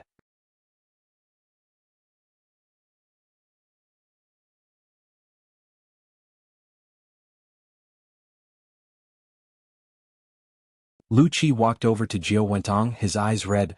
Am I really your biological child? Am I? Yes, Xiaoqi. You are my biological child. You are my own son. I carried you for 10 months before giving birth to you, Xiaoqi. You can't ignore your mom now. Both Lu Qi and Lu Ru were Jiao Wentang's biological children. Although she didn't have much affection for Lu Qinian, she hadn't done anything to wrong him. Lu Ru was startled by the commotion downstairs and came down to see the scene, shocked. Mom. Brother. What's going on? Lu Qi pressed his temples in agony. Xiaoru, you must save Mom. Jiao Wentong shouted. The officers took Jiao Wentong away, and Lu Ru chased after them, watching helplessly as Jiao Wentong was put into the patrol car. Then Lu Qi also drove Lu Ru to the police station to find out what was happening. After all, Jiao Wentong was his biological mother, and he couldn't just stand by indifferently. After arriving at the police station, Lu Qi learned the whole story. He hadn't realized that his mother had done such a thing when she was young, fleeing to Bay Island. All these years she had lived an idyllic life on Bay Island, but the family of the child she had taken was plunged into endless pain. Officer, may I see the victim? He asked. The officer was taken aback, probably thinking, your mother is a human trafficker and you want to take revenge on the victim? Seeing that the officer might have misunderstood, Lu Qi continued, Officer, my mother has done something unforgivable and my sister and I would like to apologize to the victim and their family.